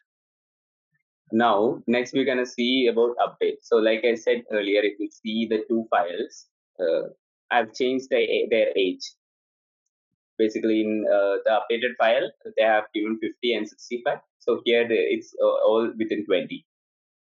So now it's the same thing as an incremental load. So it's what I'm saying is when the IDs are matching, then update everything. This is a standard incremental load process, right? If the ID is Right. whatever comes in, can you just scroll up 1 second? I was going to try to read that. You're running it, okay? It's very so this is the updated data, and from the updated data, I'm basically merging it using the same code. The only difference is instead of insert, I'm saying when it's matched, update everything. Okay. Yeah. So if you see here, now we have the new age, 50 and 65. Earlier it was, you see here, it was 14 and 16. So that is the update that happened. But it's not just for this, it updated everything. Yeah. So this is how you'll do incremental load. So for instance, what if you get, so let's say you have a delta table, say Monday you get 5 records, 1, 2, 3, 4, 5, and then the next day you get 6, 7, 8, 9, 10. So when you're trying to merge it, you'll just do the first use case, right? Where you said, what is it? When not matched, because the new record will not, if you're getting incremental load itself, you just, you can just use that when not matched and it'll insert it. Correct. Correct. We could combine both actually. So after this, we could give dot when matched update dot. So that is how you do an incremental load. But in Spark SQL also we could do. So I'll send that code to you. Okay. Sorry, you're saying? So you said when not matched, insert all, and you'll also apply when matched update all. Yeah. So you can do both. You can just repeat both. Yes. Yes. Okay. Okay. Yeah. So I just separated it out so that it's easier for you to understand. You don't want to make it more complex. Yeah. So now we have writing to delta table, updating delta table. So we have covered. Next is reading data from delta table. So we have covered. Writing data to delta table, updating data.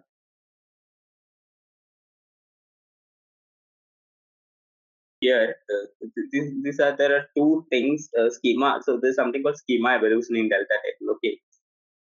So schema evolution is nothing but it's the ability of delta lake to handle changes to the schema. As in, if there are new rows added or there's any change to the data type, how it handles it. So that is a schema evolution. So there are two types of schema evolution. Okay, one is additive evolution, and the second one is schema enforcement. Okay, so let's say what is additive evolution. So additive evolution is nothing but if in the new data, data frame, if we have additional columns, then without changing the existing schema, it will basically merge that schema also and will add a new column. That is additive evolution. Can you So repeat that again? Sorry, I'm not catching that. Sure. So let's say if we have an existing so let's say our delta table has 3 columns. Okay. Now, and we have a data frame that has 1 additional column. So when we merge both the file, or then what happens is it will if we are using additive evolution, it will basically add the 4th column to the delta table, and for the existing data, it will add as it will have the value null, and the new data will have the value as per the data frame. Oh, so the old one will have the 4th column will be null, and the new column it'll have the value. Okay. Correct. So this is an example. So here, what happens is this is another way to convert delta table to a data frame. First, we are creating the delta table object. Then I'm calling 2df. That's how we create a data frame. So I'm showing you multiple ways. Okay, in each step, I'm showing you multiple ways to create a data frame. Yeah. Then here I'm adding a new column. Sorry. Can you slow down? What is that 2df? So basically, here what happens is we have converted it to a delta table object. Okay. Okay. So from the delta table object, if to convert it to a data frame. Oh, data frame 2df. Okay, data frame. Okay. 2df. Yeah. Then so this function we already saw in the previous session. So with column is nothing but I'm adding a new column, and I'm telling it my whatever is age column, double it. Okay. As the new column. Then I'm saying is I have to write this data frame to the same location, but I'm saying that just merge the schema. I'm asking it to do additive evolution. Yeah. So let me just execute this, and you will see that we are getting the additional column. So yeah, this is a bit complex, but yeah, we're going very slow actually. Okay, so here you see we are getting the new column, and it's twice their age. Okay. Now there is something called schema enforcement. So schema enforcement means that basically it will enforce the schema. All right. So if we have so this is where so let's say we have a fixed schema, and if we have an additional column in the incoming data frame, then we should not allow any merge or any operation. We should not allow that data to come into our delta lake, because it has an additional column. We want to enforce the schema. So in that case, this is an example of schema enforcement. So the thing is, for additive evolution, we should use the merge schema. We should give an option, and we should use a merge schema, then it does additive evolution. If you are not using that, and so here what I did is I added one more column, and I did age into 4. So now our data frame has 5 columns, and our delta table has 4 columns. So here what happens is, when I'm trying to insert it, it will throw me error that this is schema mismatch. Okay. That is schema enforcement. Basically, it's not letting you. Yeah. Once again, it shouldn't let. Okay. What happened is I did not execute this. So our data frame is currently having 4 columns. So that's why it's let me run. Okay. Now we got this error. So we should. Okay. Yes. If you are getting this error, then it means it has done schema enforcement. So to convert, so if you want to use additive evolution, just use option merge schema and set it to true. That's about additive evolution, and then schema enforcement. Okay, this we already saw how to select, how to read from data frame. So now we're gonna see about time travel. So I have a question, right? So for all the delta tables, so we only saw 2 functions, right? We saw like 2 use cases. Do you have a list of all the use cases that you will be using? Like what are all the methods and the things for delta table? One Yeah. the time travel is another one. Yeah. So here, if you see, we have something called described history delta.table. This is nothing but this table name I'm giving it here. So if we describe the history, we will have multiple versions. Okay. So this is the first version. Then we did a merge. Then we did another merge, and then we merged, as in we wrote it again. We added 2 columns, and we then. So those are all the versions here, and we have the timestamps. So from describe history, you'll get all the details and all the operations that happen. Now here, you could give. This is basically time travel. We are asking it. I need, so from current version, I need the first version from the delta table. So if you remember, the first version will only be having 5 records.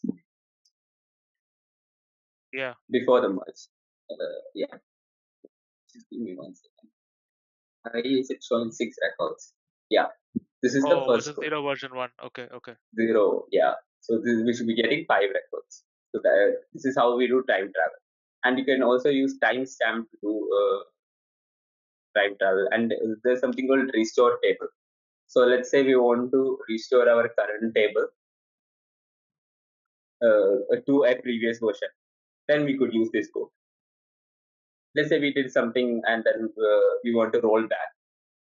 In that case, we could give restore table delta and then give the path version as of, and then just give the version. This will basically restore our delta table to a previous version. Then here what we are doing is we are basically using timestamp. So instead of version as of, we are using timestamp. That is happening here. How will you know exactly which? Oh, you look at the table and you can find the timestamp, right? Okay, from there. Okay. Correct. You do describe history, and then you give the table name, and then you will get all the things that happen to the table. Then based on your particular transformation. So here, these are the things that happen inside. And then based on that, you decide the timestamp. So mostly you won't be using timestamp. Mostly we playing around version as of and then number.